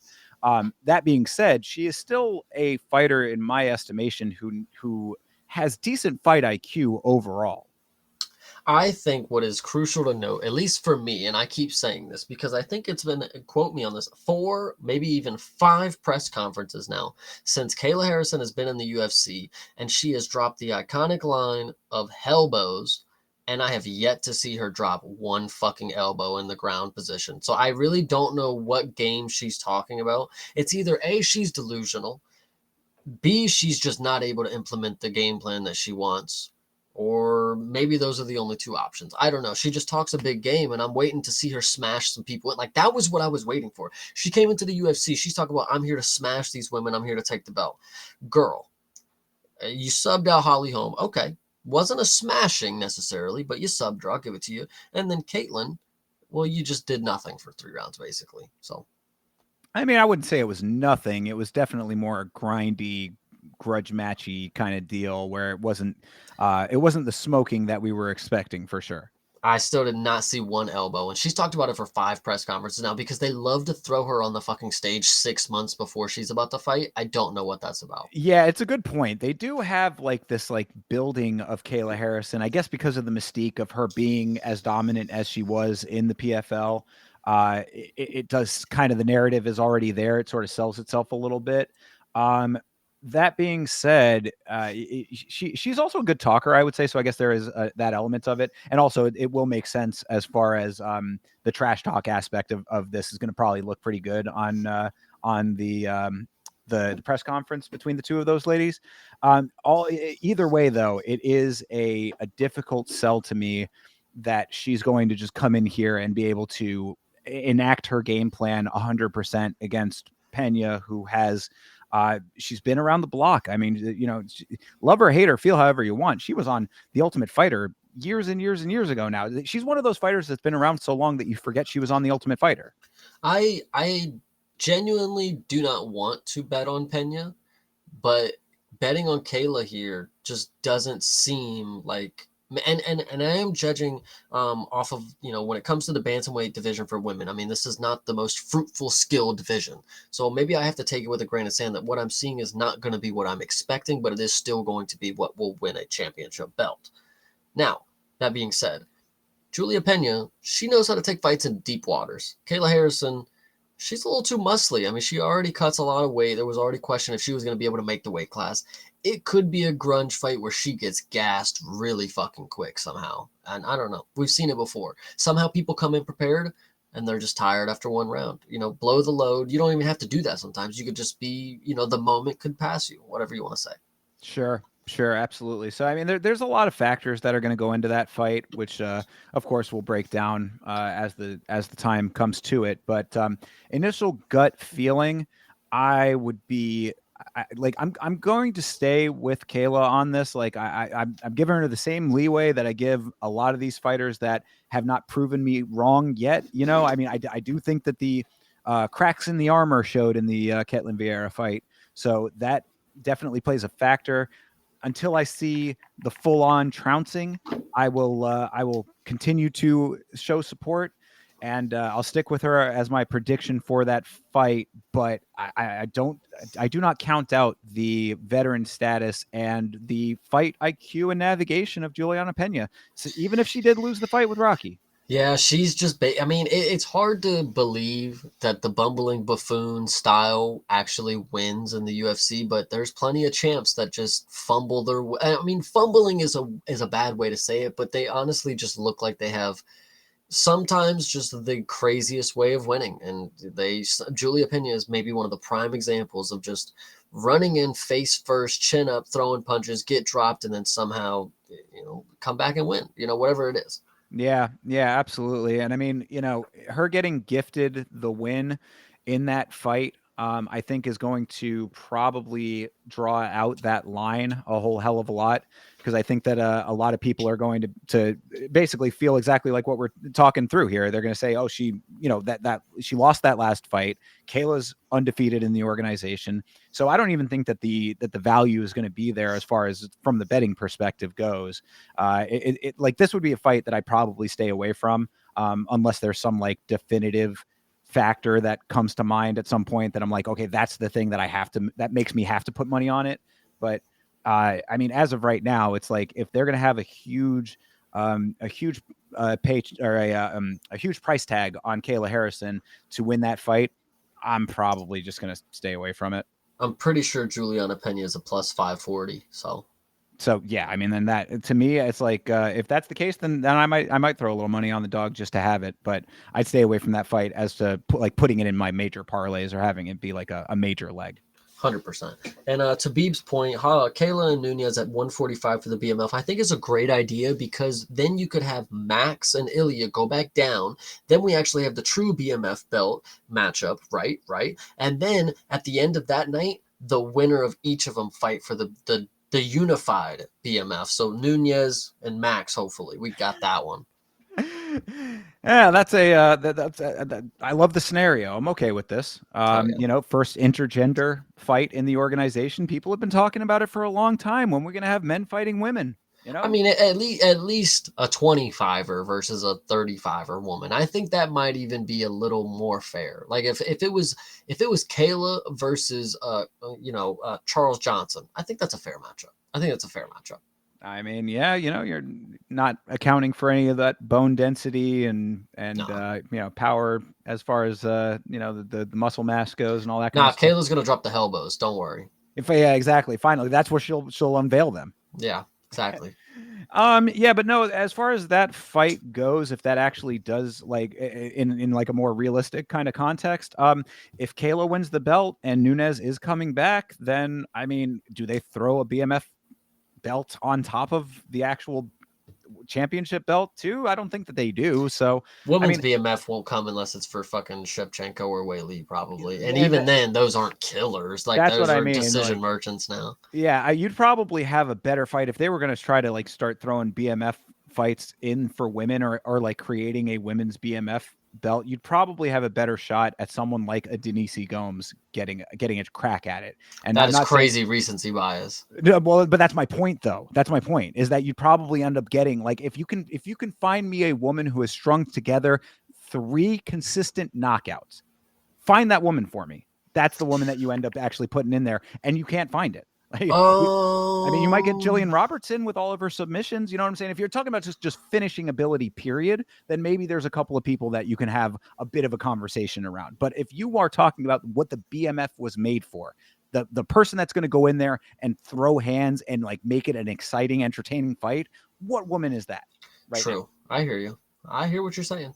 You know, Okay. and trust me, I'm not. I take no joy in that. I would love to see a woman finisher that's going to be out there running through the competition, knocking people out left and right. Macy Chiasson might even be someone who's closer to that. Mhm. You see my point of what I'm trying to say here is that it's like the finishers that you would get that actually warrant a BMF fight at when it comes to women. Like it's the dynamics are different. The I dynamics are agree. different. I agree. Anyway, so I guess that's about it. I mean, and that does kind of take us to time. So hopefully that little Q&A was enough to round this episode out and keep everybody happy here. But unfortunately, because there are no fights this weekend, you will not catch us on our individual watch alongs. But if there were fights, you'd be able to catch myself and the Vitz King on the Yama channel, youtube.com/@Yama Show, @Yama Show on Twitch, Kick, and Trovo as well. And Chase, I know that you can tell them that where they would find you. Yes, they will find me hanging out, doing watch alongs. Every Saturday there's UFC on youtube.com/@CP Smalls. On Twitter, you can see me goofing around with Mokayev, and we having a good time tweeting back and forth on x.com/@creative parts and PARTIN. Yeah, I forgot we didn't even mention that you had a little interaction with Mohammed Mokayev. Did you It want ain't to even talk? an interaction. I mean, kid just don't even know who Josh Van is. I can't really tell you any much more. Like, if you don't know, then you're gonna know. Like, I don't know how to tell you. I mean, if the kid don't know how to turn his TV on prime time network when Joshua Van is out there, I I only tried to tell him what he tried to tell me. He went on Twitter. Get this, guys. Get this. He goes on Twitter talking about Tim Elliott might be the best flyweight of all time, brother. Joshua Van lives on planet Earth. I'm just confused here. I seriously would not get what Makayev's talking about. But yeah, Well, that was just the moment we had. yeah, I mean, and Mokayev's not going to be seeing a whole hell of a lot of anything over there in karate combat until he finally sulks his way back into the UFC hat in hand. So we'll see if that True. actually ends up happening. But either which way, interesting that you had that little exchange with him. But regardless, folks, yeah, Yama Show on Twitter and Instagram as well for me.